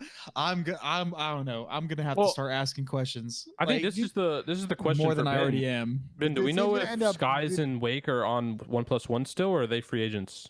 Give me 10 seconds, I'll tell you. Gotcha. And then I also thought it would be pretty cool to maybe check out the walkout before we head into the next series from the New York Subliners, because I thought it was fucking hilarious. So let's tune in and go into a live listen-in with the New York Subliner walkout. Some noise for your New York Subliners!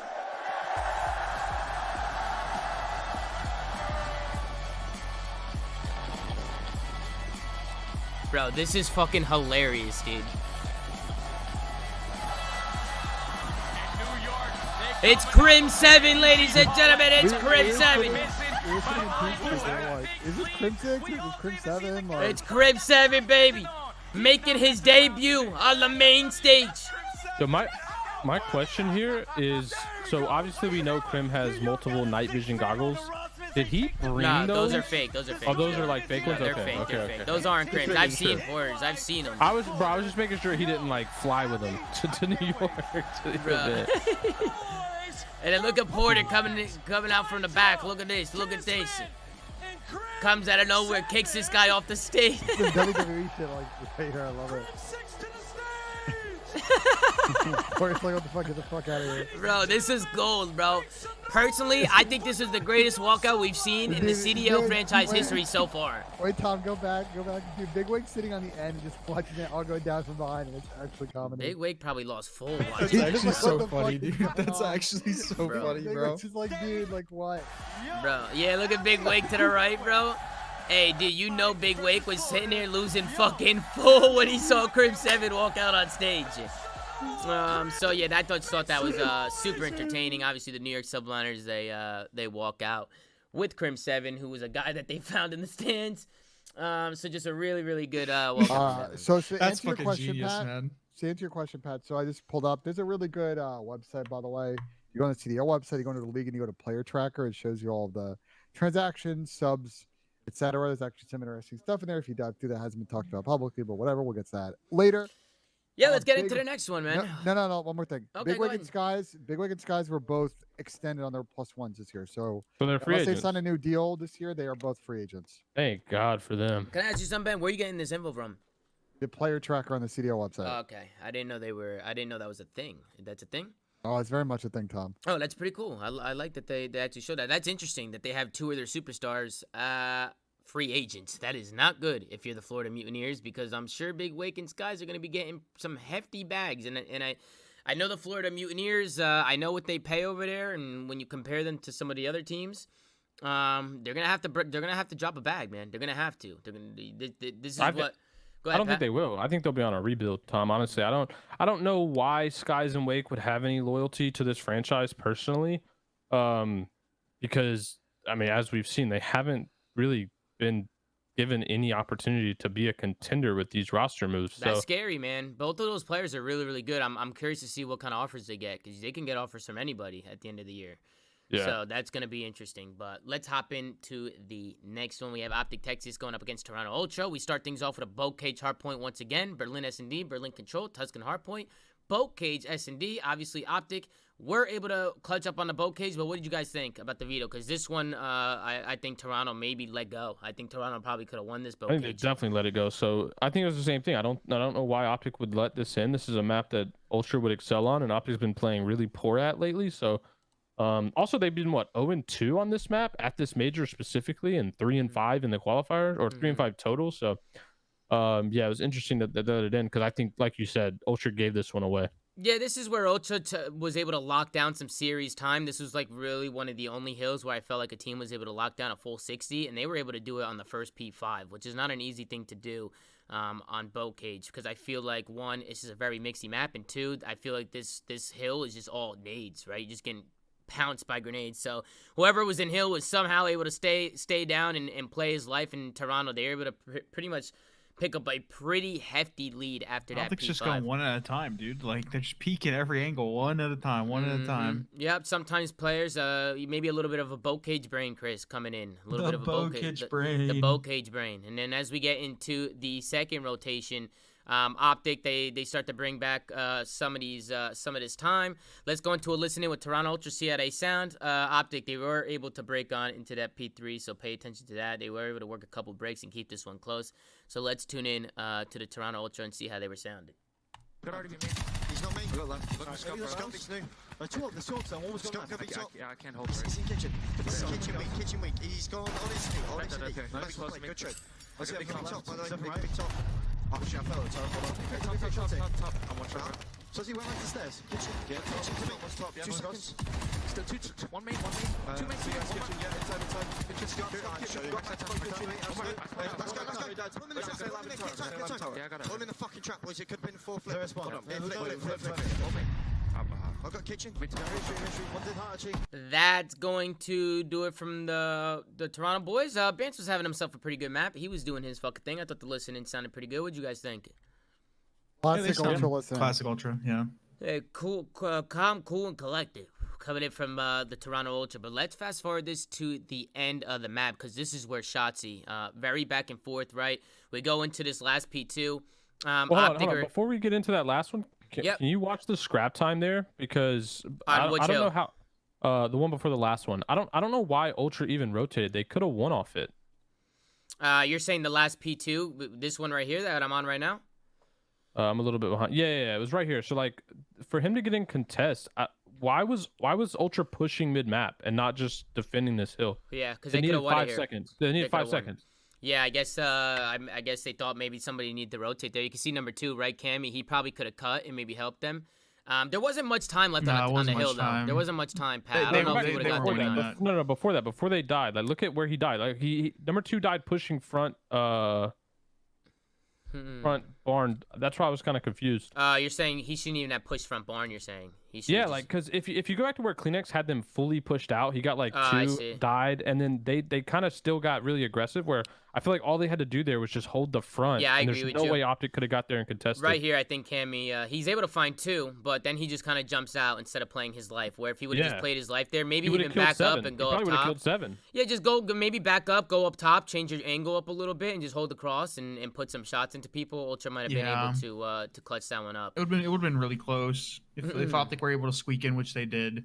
They would have ended up extending the series. They had so much time. Like Optic only had 2 like 15 or whatever. So even if it went to the next hill, they would have been in the same boat where they had to break anyway. So I think they should have played hard for that scrap, tried to win, possibly won it on that time, and if not, you still have a large buffer to go to the next hill. Another thing is Cammy gets 2, and like the person in hill could have easily just like stood up on the head glitch and like granted he's on the hill and you want to stay down to a degree, like you could still like peek get and info, get info. Like they have to bull sprint at the front. Like that's what I was saying. He would have probably killed the guy running to the tank. And they were only coming from front. Like that's the only where the pressure was coming from. So I think that's where they threw it. I know they obviously went to this hill and Optic holds, but that I think is where they lost his map. They needed 5 points, bro, and like you just smoked them on that hill. Get the rest of that scrap time, and it's over.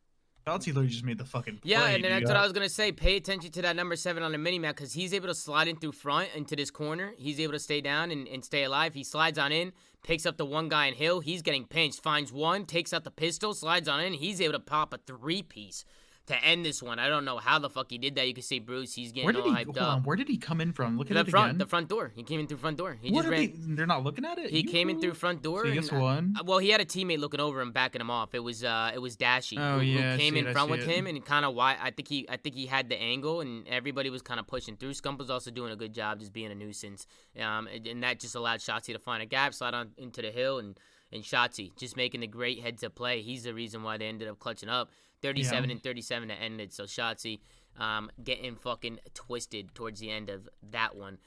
Any final thoughts as we take a look at the final scoreboard and head into the map number 2? Phoenix got fucking smoked, son. Damn. -12? Yep, -12, 30, and 42. But on the series, he actually played, in terms of total kills, pretty well. He's second most total kills on his team.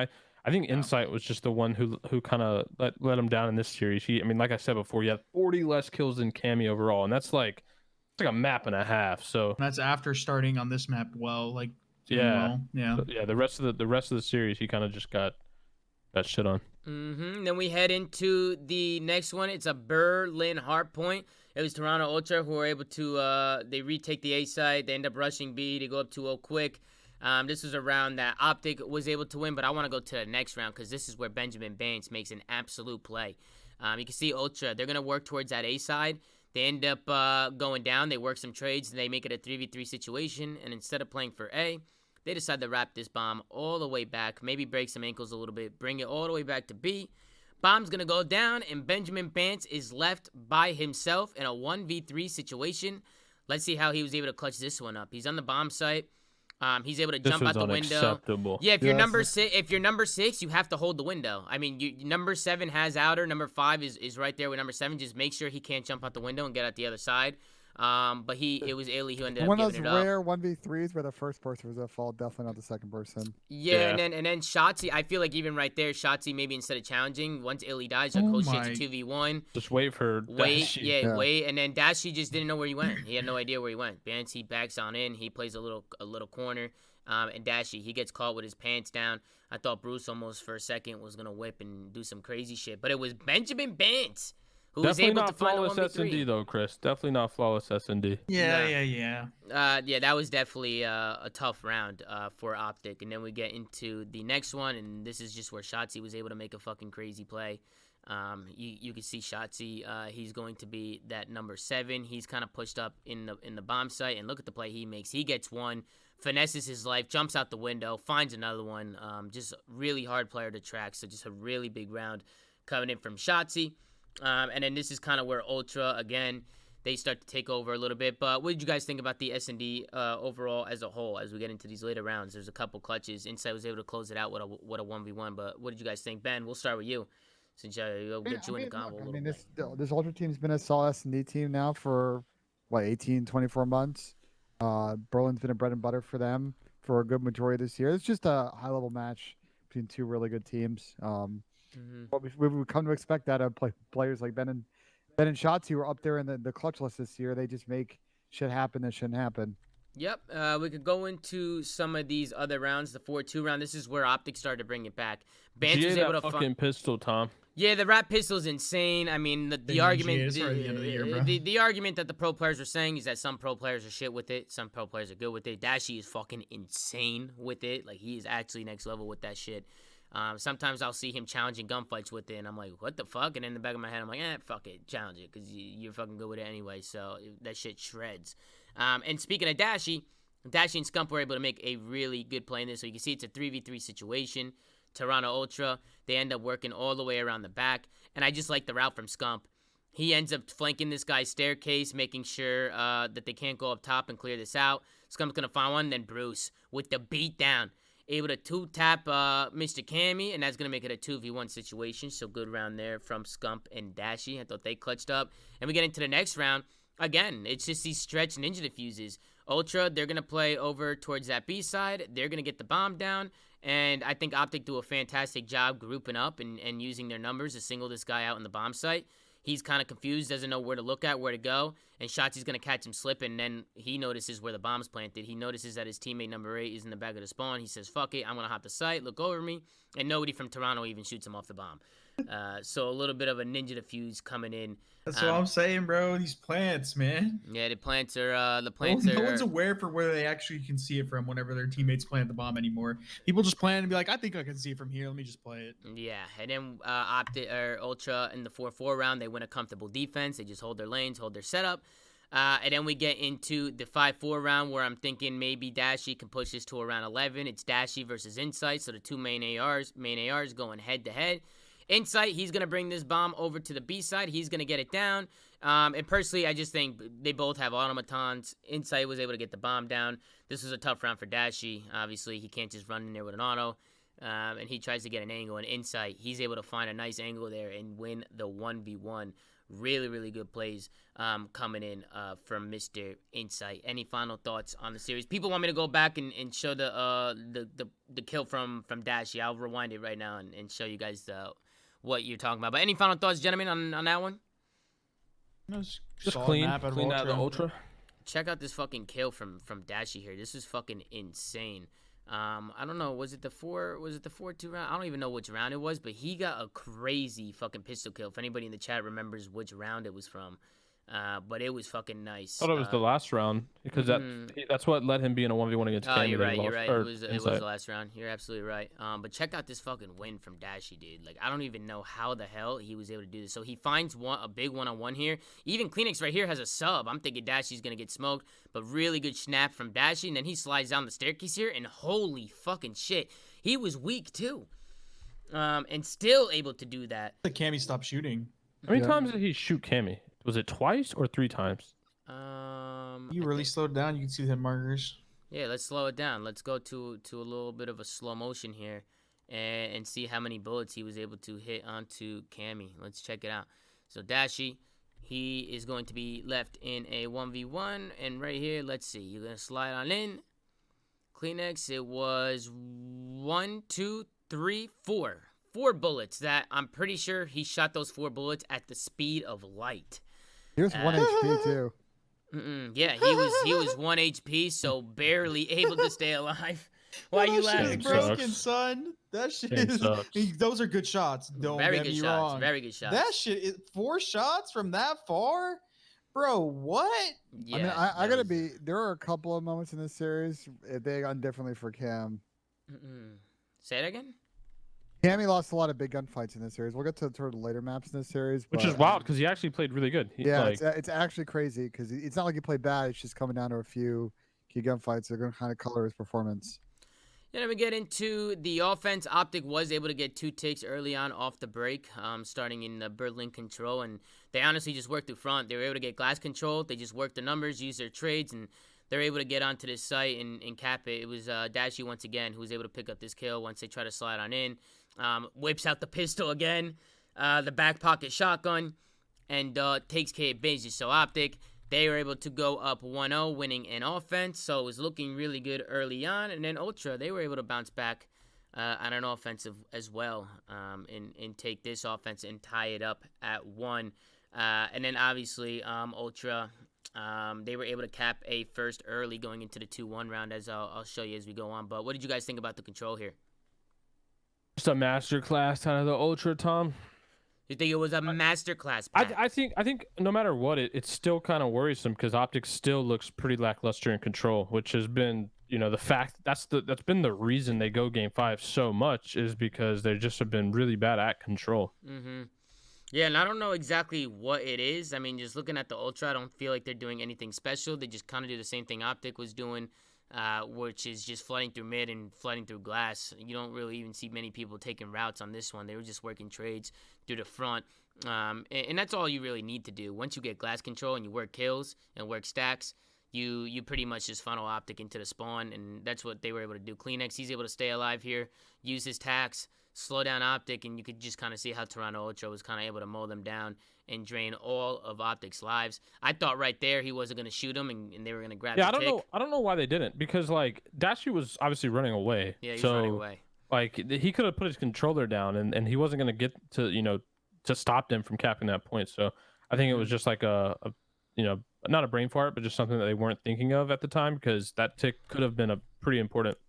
Yeah, and then we get into the last round, which is where Ultra was able to win another offense, and I feel like right here, Optic didn't fill in the gaps. A, you see number 8 come off spawn, it was Scump, he ends up going towards the B side, and then Dashy, he comes up, and it's already too late, because Scump didn't go towards B and fill in the gap. Dashy gets shot in the side, and Toronto was already there, and that's going to allow Toronto Ultra to get over towards this A site and pretty much secure the round. They get A right off the rip here. A little bit of a brain fart. This map reminds me a lot of like kind of like how Gridlock was like a map where you like as soon as they got control of like that site, you don't even like go reinforce it. Like you start just pushing up the street, getting into what was the building called, the Coffee or something like that. You start getting into T. I don't remember what the building was called, but you get the point. Like this is a little brain fart. Yeah, I just figured right there, if the Toronto's already on A, they're already getting time. You're spawning back fire. Just be like, you know what? Like we don't have anybody B. If you come off spawn and see none of your teammates B, I think the best play for Seth right there was just to go through B and just hit it out. And make sure Toronto can't just like sneak onto that B to that site. I mean A, right? Or A, excuse me, A. I think Seth should have just pushed through A. But instead, he ends up going towards B side, and that opened up the gap for Ultra to hop on in and cap that 8 point right off the rip. So Ultra, they were able to close this one out 3-1. We'll take a look at the final scoreboard. 21-13 from Insight, 24-17 from Cammy. So just really good maps out of them. Wait, so what map did Insight get cooked on? Because that's 2 respawns he did good on. Probably the 4th hard point. Since it's the only respawn left, and then the only one positive for Optic was Scump. Scump was trying to do what he could. What did he do? Put his controller down in 4th match? Yo, dead ass. Yeah, and then we'll head into +5 the plus map number 4. 8. Yeah, I don't know how he ended that negative. Yeah, we're getting into it now, so we'll see what the heck happened here. Optic going into the second rotation of hard points. We're able to have a little bit of a lead. They get into they get a +30 here, and Inder was able to pick up some streaks, and I just like the streak usage here from Optic. They set up, they make sure they get control of one side. Once they get that 1 kill over towards church side, Inder's gonna call in this streak. The bomb's gonna come down, and just like that, it's a perfectly executed break coming in from Optic. And you can see Dashy again with that pistol. I think someone in Toronto then called in a streak, right? Then Cammy comes back in and calls a streak as well. And he's able to find 2, which this was a misplay from Dashy, I think. Right here, somebody just you guys need to separate and stand still. Dashy said, "Fuck it, I'm running towards my teammates when the bomb's coming He's down." trying to juke it or something. This was an odd map. I think he was trying to because juke it, yeah. Toronto was getting mega outslayed the whole map, and the first rotation was close. And then obviously you can only keep that up for so long, and Optic pulled away. But And then after they break the hill, after Optic was able to get some time on the P1, they were able to get the rest of this scrap as well. So not only do they get the scrap here, they were able to get here early to this P2 and lock down some time and kind of just build their lead. And we've talked about it earlier on. Me and Chris were talking about it. Once you're able to secure a couple hills and chain a couple hills together and build that lead, all you got to do is stay disciplined. And Optic, they did just that. You can see Shotzi. He was making a really good heads-up play. He gets there super early with 20 seconds left. He spawns back church, and check out the route he takes. He goes all the way around the right. All the way around. Ultra don't even pick it up. By the time they do, they're way too late. So Shotzi making the heads-up play, trusting his teammates to get that scrap time. And he ends up making a big play here. He ends up getting one, and he ends up getting another one here. He stays alive. He plays like a little creddy corner. And Cammy doesn't see him in that corner there, so before he's able to take him down, Shotzi's able to find another one. That's going to leave Cammy all by himself in the back now as Optic's swarming on in. And Cammy, he's going to go down. He's about to go down. Boom. And then just like that, Optic, they secure the spawns. They work onto the site, and just clinical hardpoint coming in from Optic. I thought going into the second rotation was a good chain of hills, P1, P2, and then they just work a perfectly executed break onto the P3. It started with Shotzi from the route he took. This was definitely the map that ruined Insight's Insight KD, was by the way. 10 and 18 after the first rotation, and then ended 13 and 33. Damn. So he went 3 and 16 on the whole second, 15 on the whole second rotation. He was getting owned. Jesus. Yeah, he was it's going an ultra fucking mega through it. cycle. Shotzi had a fucking incredible map. This is kind of where Optic were able to close it out. Just holding on to their lead. Again, just chaining some hills, working some breaks, and it was the P1 here. Again, it always comes down to a P1, always. And this is where Optic were able to work a break and this one. I think they ended it on the P1. Yeah, they work it right here. So you can kind of see how they were able to do it, and it's just typical when getting mid-map control. I think that's the best way to break P1. Send people mid, send people to church side, and just work some kills. And if you get that one kill mid, that just pretty much opens up the site, because now these guys on hill have to turn. They have to look at mid. They have to look at church side. And they have so much to. They got right view, left view. They got so much to watch. So I felt like that was a good break out of Optic. They didn't panic, because if Toronto was able to get a good lock right there and maybe chain a hill, they might have been able to bring that one back. But really good composure coming in from Optic. And we'll take a look at the final scoreboard. Insight 13 and 33. Not a good map from him. Cammy 34 and 26, trying to do what he also can. struggled. Yeah, Bant struggled 19 and 33 as well. The back-to-back 33 deaths. So definitely don't want to see that. On the other side, Shotzi 39 and 27. I mean, this guy is just absolutely fucking popping off. He was looking like prime Shotzi all day today, besides for that first map. So good plays. Yeah, coming out Dash of has Ant also right been there. really consistent for this Optic team. He doesn't really Yeah. get. I mean, he does get praise, but he also doesn't get talked about as much as Shotzi, in my opinion, because we just always expect it out of Dashy. But he's also been keeping his form. Yeah, speaking of Dashy, we'll give Dashy some gas right here, because he was able to clutch the 1v2 here. And it got a little scary because Optic did have numbers here. And then eventually Dashy's in a 1v2, and he's probably sitting there like, what the fuck, how did that happen? But he's able to find one. I'm surprised he didn't just stick the bomb there, maybe just stay down. Or maybe just lay stay down. on bomb heady. If Yeah, if he plants the bomb and lays down, I'm pretty sure the guy couldn't see him. No, he can't. He can't see him. I mean, you could see right here that he literally has no sight on him. He has no visual. What the? So that was just an interesting play Oh, that's coming a out troll, of Benjamin dude. Banks. Yeah, I'm not really too troll, sure what the heck was going on there, but Dashy with the big 1v2. But Tom, that's there was gonna more open things up. drama in the later rounds here. If you want Yeah, a lot more drama in the later rounds. We get into the 1-1 round. I thought Shotzi made a really good play here. This is where he was able to kind of finesse in this B bomb site or A bomb site area, in this tool area, and he was able to pick up a really big 2-piece. He pretty much locks this down by himself. He ends up getting traded out, but he takes 2 before he goes down. Insight able to make it a 2v2 situation, so big plays coming out of him, but Optic, they hold on to their numbers. What's up, Chris? What you laughing No, at, it's just brother? funny. I was like, who's scum dude? He's just walking over and just gets killed through the window. He's just probably like, what the? Yeah, and then It Pat, just looked funny. It looked funny. This is where you were talking about, Pat. You felt like they had him trapped on the site here, or you felt like Insight had him trapped on site. Yeah. And you thought this was a bad play. Talk a little bit about this. So he had what him did you trapped not on the like? tank. He had him tapped on the tank, and like bomb's obviously down right there. I mean, I feel like he could just hold this, like right here. He could have just held. I mean, he's obviously gonna run up those steps. Like that was a free kill in the back. Yeah, he probably thought because Shotzi took a hard right turn, like you can see he takes a hard right, so he probably thought that Shotzi was gonna run down the hill maybe. Yeah, but he just picked up bomb with 45 seconds left after his. I would have getting a liked to kill. see Insight just fucking chow this. I don't even know if Yeah, Shotzi that knows, like just chow it, like just Nah, get it. I would have liked to just see him hold this and be like, I have A, and then like Yeah. trust himself to have A, and then be like to his teammate, he can maybe go tunnel. Because Like, imagine he that would've gets been the that combo I kill would've with said. bomb down on those steps, and he could just play back there as long as he wants, like. Mm-hmm. Because he knew he had bomb down on the tank. Yep, and then we get into oops, I skipped way too far. And then we get into the 4-1 round, which I thought was a huge round for Toronto Ultra. And it just started from fucking Kleenex. He was able to make a really big play here. In Pop 2. Let me just rewind it a little bit. This definitely got very, very mixy here. Towards the later half of this game, Toronto Ultra was able to bring this one all the way back. So, really good plays coming in from the Ultra. We could kind of see how, or it wasn't the 1-4. What the hell was the round where, oh no, it was this round. So, Kleenex, he ends up making a big play here. Doing what he does, able to find 2, pretty much doing what Shotzi does. This is just the issue with the tissue at his best. Getting aggro, able to pick up a couple kills. This is where the comeback started. The Bants 1v2. This was a huge momentum swing here. You can see Ultra, they work over towards that B site. Shotzi's able to find 1. Then Shotzi's able to find 2. You're sitting here and you're like, okay, this is looking good for Optic. They're probably going to clutch this up. And then you have Benjamin Bants, who's left in a 1v3, excuse me, not a 1v2, a 1v3, able to take down 1. That's going to be onto Illy, maybe a little bit of a misplay there. Illy tried the run. Nah, it was a wall bang out of Bants. That was just really nice shots coming out of Mr. Benjamin Bants. And then he's going to wrap the bomb. He's going to do the Crowder special. I like to call this the Crowder special.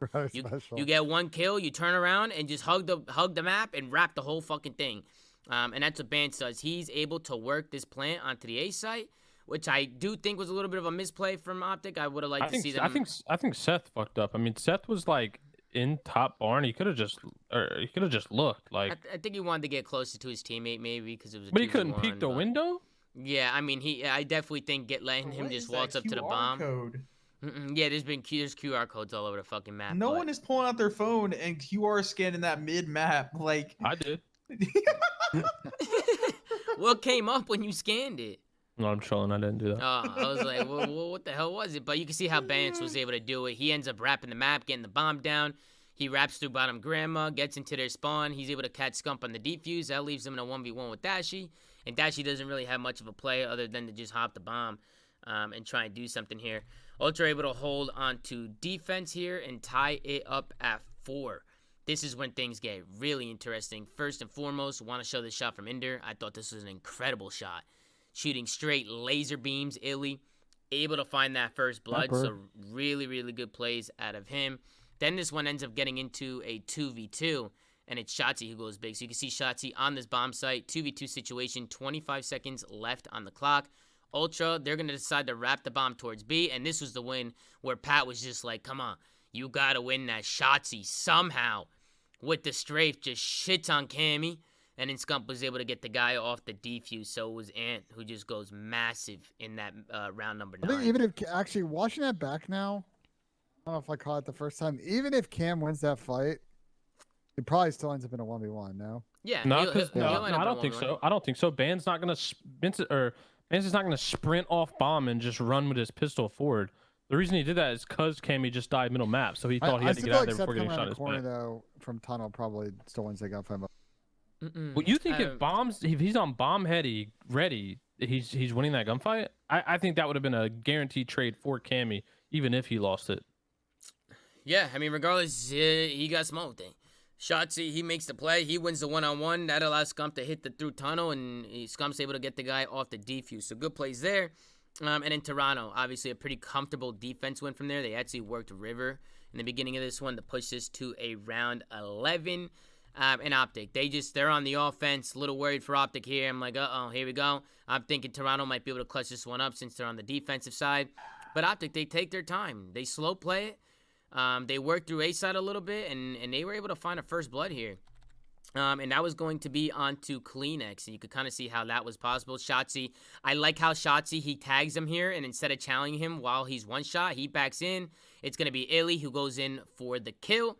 While he's one shot, big plays coming out of Optic to use their numbers, use their teamwork, and just kind of work off each other. You know, just really good plays coming from them. They're able to find the blood, and now they're in a 4v3 situation. Go back a second. Did Cammy actually shoot anyone top window, or was he just playing a corner? Cammy was playing a corner, I'm pretty sure. He was just sitting up there. He was like peeking it. He was trying to find a timing. They literally left Kleenex by himself to watch this entire room, like completely by himself. Like he had no help. Like this is such an isolated kill. Yeah. That I think that's just a blunder out of Toronto playing it terribly. I'm not a. I mean, people can do what they want. Sure, there have been miraculous plays in that room where people just go off. But like, bro, playing in that area of the map by yourself is just terrible. Like, he needs help there, or he just needs to not be in there. The bombs are outside. You can always play to give up your building and like watch it from the back window or the back door. Like people like to sit on like the back side of the map. Like he just put himself in a position to be isolated. Like it was just a terrible setup. Yep, the setup just wasn't the best. He was isolated. Optic took advantage of it. They end up wrapping this bomb back to B, and it was a pretty comfortable round after they isolated that one guy and had the numbers. They just take their time. And they play off each other. So just really good composure coming out of the Optic boys. The crowd is going fucking nuts. They're going crazy. The New York City crowd has been insane all weekend long, man. It's been cool to see them all hyped up. And they've been getting into it as well with the chance. So. There's been fans of like every team in the stand. Well, like all the major teams in the stands. It's pretty cool. Yeah, no, it's cool to see teams that normally get booed, like Faze, right? Atlanta Faze is a team that gets booed a lot. They were actually getting cheered in this last match. As we head into it, we got Atlanta Faze going up against the Florida Mutineers, Gavitu Hardpoint, Berlin S&D, Tuscan Control, Tuscan Hardpoint, Boat Cage, S&D. We headed to a Gav. I feel like we haven't seen much Gav this weekend, have we? No, not a lot of Gav. I've seen a lot of Lokages. Honestly, thank God. Thank God, map is terrible. I think we kind of fly through a serious time. Outside of none of these 4 maps were close. Fly really. through. Let's just skip them. Yeah, I mean we could just talk about Florida. Yeah, I mean we'll go through it a little bit. I'll just kind of share everybody kind of what happened. Let's go into the listening though with Atlanta Faze, because this is where they kicked up. So you can see Atlanta Faze only up about 20 right here. They get a massive P2 hold right here, and I thought they were coming really well. And then they were able to chain the P3 after this one. So not only do they pin Florida back by those P4 spawns, but they also were able to chain that P3. So let's tune into Atlanta Faze, see how they're coming and how they're able to do it. I'm saying down. I hear you. I'm seeing Mike. Top. Let's talk. Guys. I'm like doing I'm trying to look right. You're missing Mike. This week, no one jump. You're right. Mike behind you. I want to face. Mike is in the boat. Nice. Right to Caesar, guys. One shot. You're right. Okay. I'm trying to push out. You can't play. Okay. You got one. I got one. I ring right now. Great play by number 4. Getting the information. I don't think they push. What's top tower? Two middle. Chris, I want to face something. I'm maining now. Yeah, I'm too. Oh my God. I need him on you. I got needed. I'm gonna try to slide across. Okay. That's gonna do it for the Atlanta Faze listening. It's cool to see Mr. Simp getting hyped up.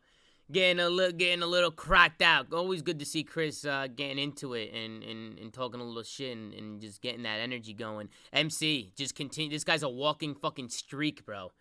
This guy is actually a walking streak. Once they're able to chain this P3, it just started with MC. He ends up cutting mid. He's able to pick up streaks, and he hits some nice clean shots over here, too. They're able to lock down this whole entire hill. And then what do Faze do? They work through the right. They group up together. You have a guy playing on an island on the other side so they can pinch the hill. And MC, he's going to call that streak. They're going to get the information, get the guy out of the back, and that's going to allow Atlanta Faze to open things up, secure those spawns, and break on into that hill and secure this map. So just really good plays coming out of Atlanta Faze. Fantastic job out of them. We'll take a look at the final scoreboard.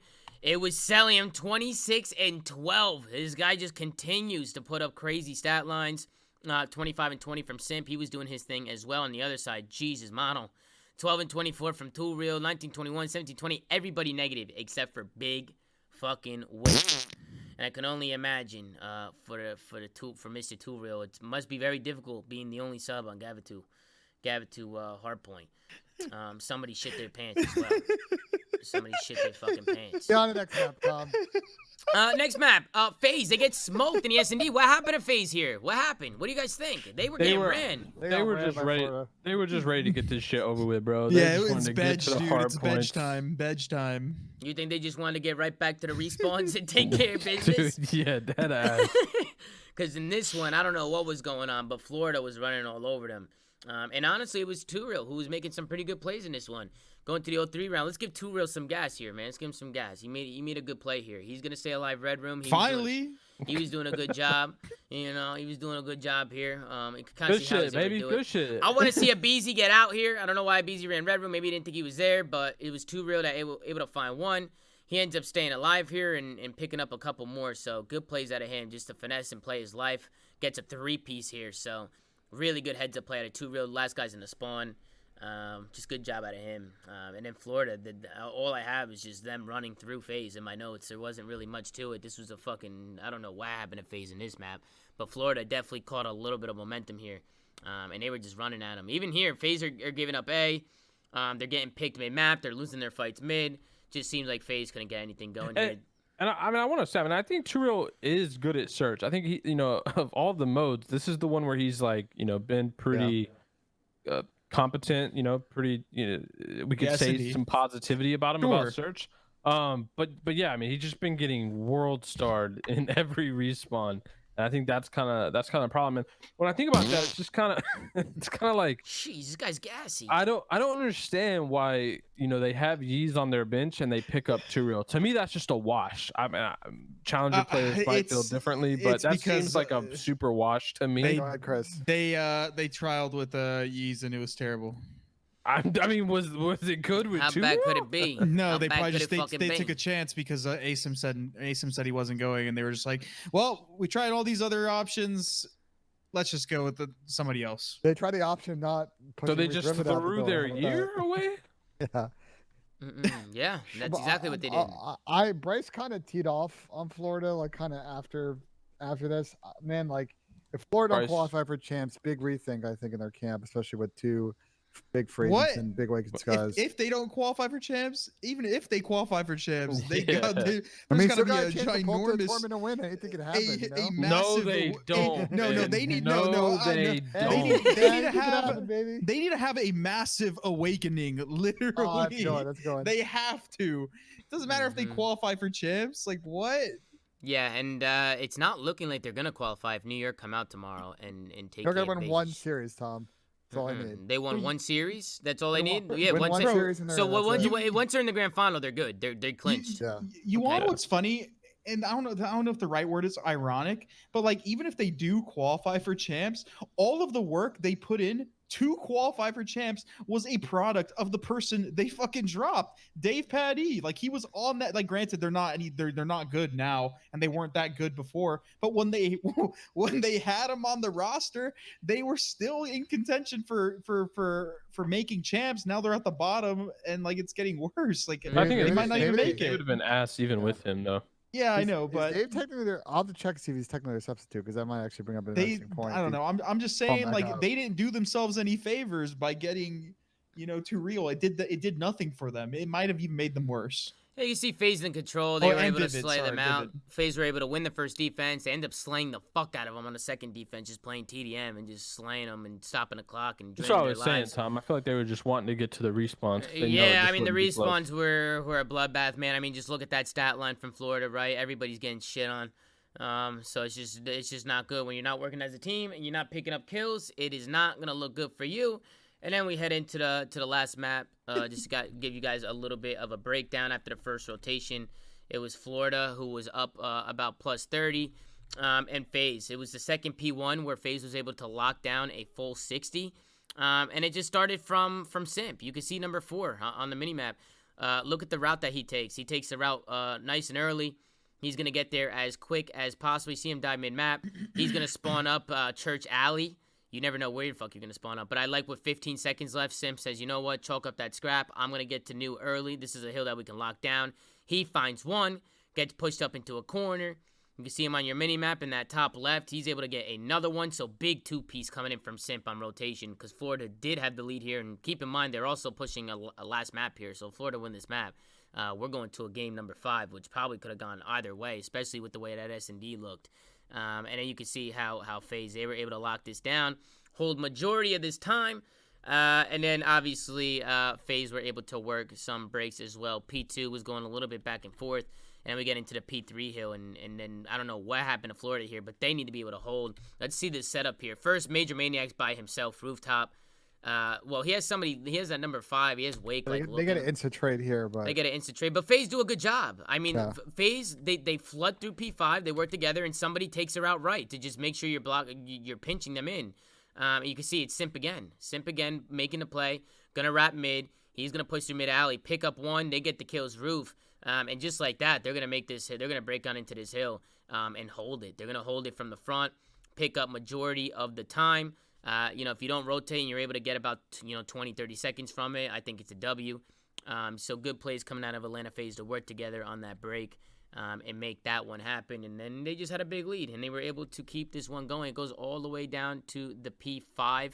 Florida, they started to bring it back a little bit. I know, Ben, you were getting a little bit nervous because we seen Faze get clutched on. Faze are the worst P5 team in the game. Yeah, and they actually do a really good job breaking this one. You could kind of see that number 3. That's Abizi. He's still in church. He's gonna take the route and to try and pinch these guys. He's gonna follow in from behind. For the rest of Faze, they're gonna play through roof. And just like that, Faze, they work pinches. And I just like the routes that they're taking, especially the sub players. Abizi and Simp are taking fantastic routes to break some of these hills. So Faze doing a really good job breaking on in, securing the W, and calling game. And that's going to do it for Major 4 Day 3.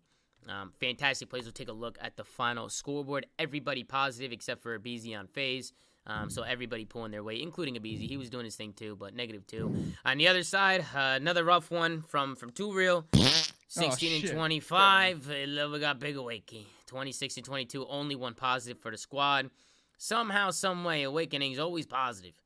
Always finds a. And Tom, we sat here. Child, we man. sat I here am a at the fucking beginning. child. We sat here on day 1, and we're like, I don't know. Holy shit! I don't know who the fuck's gonna win this tournament. We're watching Crazy Series day 1. Yeah, let's take a look at the standings. But we've ended up going into Sunday, and the 4 teams left are Thieves, New York, Optic, and Faze. Which I would say that? 3 of them are probably what we had in our top 4 beforehand, so that doesn't really surprise me. I mean, we had New York in the top. We had this Yeah. I don't know about New Thieves, York, but we had New Faze, York, and Faze, and Optic, Optic top in 4. there. New York literally just came to the major and shit the bed when they were playing like a top 4 team online, but now they're actually able to translate it. Could be to the help of the fans, but who knows? And I was warning y'all, Seattle were ass, so y'all should have known. Yeah, we'll take a look at the standings. New York, they win tomorrow. That's it. They're gonna get top 8. If they get to the grand final, they're gonna get more points, and they're gonna pass Florida and secure a top 8 spot. So we'll take a look at the bracket. See Who New has York. the head-to-head, Ultra or Boston? Because they're tied at 180. I don't know. It's a good question. I'm assuming Ultra because it's graphic, but CDL's been now. pretty lazy about that before, where they don't actually include the tiebreaker. Ultra or Boston? Yeah, try and see if you can find the stats for that one. But It'd be head-to-head first, right? We'll take a look at tomorrow's matches. We kick things off. New York versus LA Thieves. That's going to be a crazy fucking match. And then Boston. Sorry, Tom. Boston's tiebreaker. They are 2-1 against Ultra this season. Oh, So wow, then that graphic's wrong. Then Ultra 7th. Yeah, it should be flipped the other way. But if New York win one game tomorrow, would they get 180? New York can only finish 8th, right? Is that true? I mean, we could look back and go look at the standings. It looks like they can only Yeah, finish because they 8th. can only get 25 more points, and they're 30 behind. So yeah, that's right. Yeah. New York is trying to secure the 8th So spot. so Ultra plays Optic round 1 at champs. Ooh, that is juicy. I love that. Man, And Faze play New York potentially. It's funny. It's Yeah, funny. it's like the that's middle the seeds best. are all the teams you want to play. Yeah, Yeah. deadass. The teams you don't I wanna wanted play. to bring up really quick, Ben, and I'm sure you remember this. Last year at the stage, it was stage 5 last year. It would have been the equivalent of stage 4 this year. Faze actually got bounced on Saturday. Lost. They lost in winners, lost in losers. Right away, didn't win a match, and that's kind of been the similar story for Ultra. And then Faze went on to win COD champ. So hey, it's just something, you know, I noticed to keep in mind that the event before Faze champs. had won a couple of events before that year. Yeah, but the event before, hey, so did Ultra. They won the kickoff classic. Yeah, But kind listen, of classic. Okay. Sure. listen. I'm just saying, hey, they got double bounce, and they next event they won it all. You want to count the shoot and giggle? That's all good. Something to keep in mind, Ben. That's all I'm saying. Yeah, well, let's get into the predictions. We have New York going up against LA Thieves, and we have Faze going up against Optic. So we got two bangers of a match tomorrow. And also, just to keep in mind, I will be at the venue all day tomorrow. So the next flank you guys will see will be on Monday. We're going to come back Monday and talk about the event overall as a whole. I will be at the venue. I have to go to the venue. You know what I'm saying? If we got to pull up. We're in New York City. Got to go show some love to all the supporters out there. Asim was telling me a lot of people were asking about me. So definitely want to go over there, show some love, say hello to everybody while everybody's in town. And then we'll be back Monday, and we'll continue the streams and continue to grind. But let's get into predictions. We got New York versus LA Thieves. Man, I think the LA Thieves look fucking incredible, bro. I'll go with New York just for the sole fact that I just feel like their year is on the champs is on the line. But it's hard because LA Thieves got Octane tweeting out this is their event to win. And you have New York, who's literally Wait, he's tweeting that? Octane tweeted out that it's their event. That this is theirs. Yeah. That's what he hold said. on. That might be some bad juju. We'll see how it pans out. We'll see, but That's a bold move, Kai. I gotta go with New York just because of what's on the line for them. They literally they have to win this match. They have to. I mean, realistically, they could lose and then win losers bracket and get back to the final. But I mean, I definitely think that New York is gonna come out swinging in this one because if they win this. Man, they might go off and win the whole thing for all I know. I got New York in that one. And then we got Faze versus Optic. I'm going with my guys over at Faze, man. I think Faze are finally going to do it, man. Can they finally take down this Optic Texas roster in Vanguard? Copium. Who the fuck knows? I definitely think Optic, when it comes to matchups and stuff, Optic's a better team. But I'm going to stick with my guys on this one, all right? That's my bias prediction. I'm sticking with my boys. I'm going with Faze. But, Pat, who do you got? I got New York 3-0, Faze 3-0. Two quick series to start it off. That's a hot take right there. Wait, you got a New York 3-0 and a Faze 3-0? Yep. Okay, interesting. Chris, who do you got? My heart says New York, but I don't know. Thieves have been looking dangerous. I know New York has looked good in the qualifiers. They looked pretty good. They had a shaky start, but just Thieves look like they're in a different form. But just for the sake of the storyline, I'm going to go with my boys on New York. I really hope they make the run. It'd be cool to see them in their own major final, but also I need them to make champs, man. I can't see my boy Krim not make it, so I'm going to go with New York. As far as the Optic Faze series, I'm just going to go with Optic because, I mean, dude, they've just had Faze's number all year. Faze are looking pretty good. Optic is looking back in form, so this is going to be a bloodbath, I hope. At least it's entertaining for the fans, but I'm going to go with Optic just because history kind of repeats itself, you know? Yeah, as a Faze fan, a little bit worried about tomorrow's match just because of how the matchups have gone in Vanguard. Not worried at all. Not worried at all. Pat is not worried at all. He don't give a fuck. Faze has been top 2 in every major event, and it's not stopping now. They're getting at least top 2. We're going to have a Faze New York final. Ben, who do you got? Because you got a FaceTime from MC yesterday, and he was not happy with your predictions. So I'm going with the chaos scenario. This is purely for banter, Tom. Okay. So MC, if you see this is a banter prediction. Don't have me with some bullshit FaceTime. I got Thieves at 4-0 against New York this year. I think they're gonna make that 5-0. We'll see a gritty 3-1 Faze 3-1 Thieves win. Obviously, we know the Optic and Faze record. So I'm going to say that continues, and Optic will go ahead and take that in Game 5. And it sets up the scenario, Tom.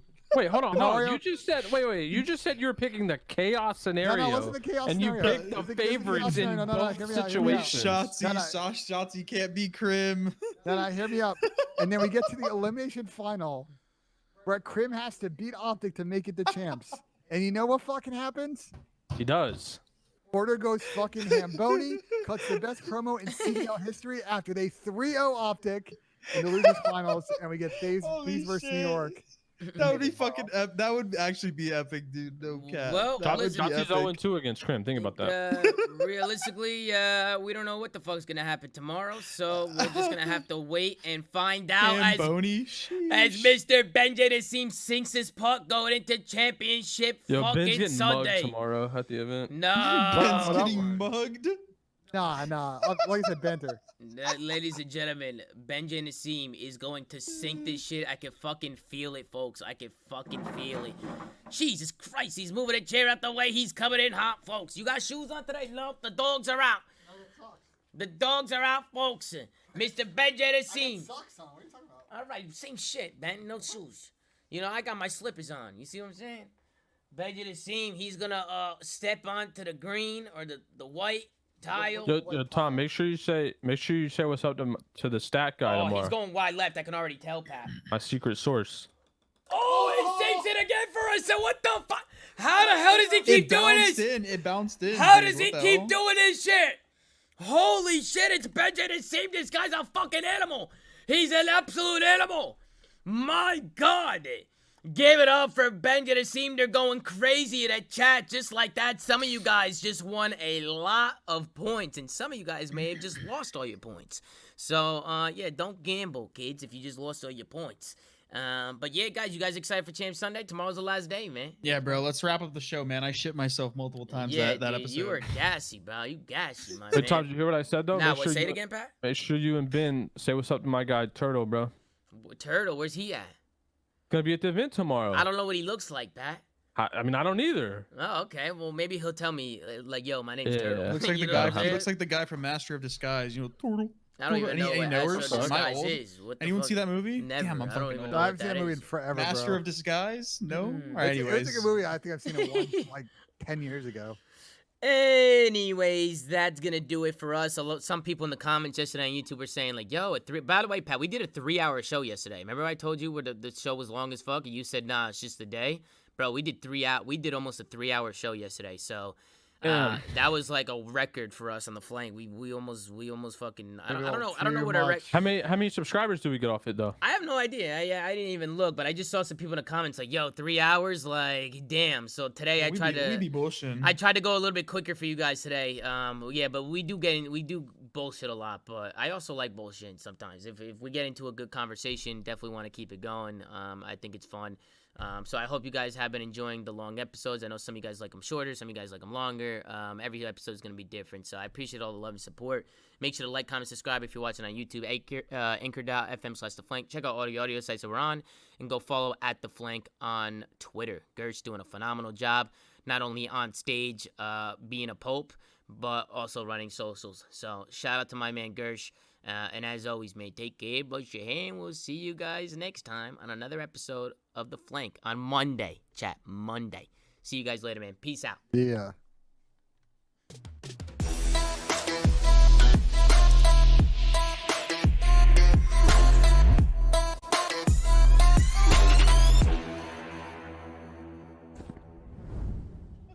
My man Chris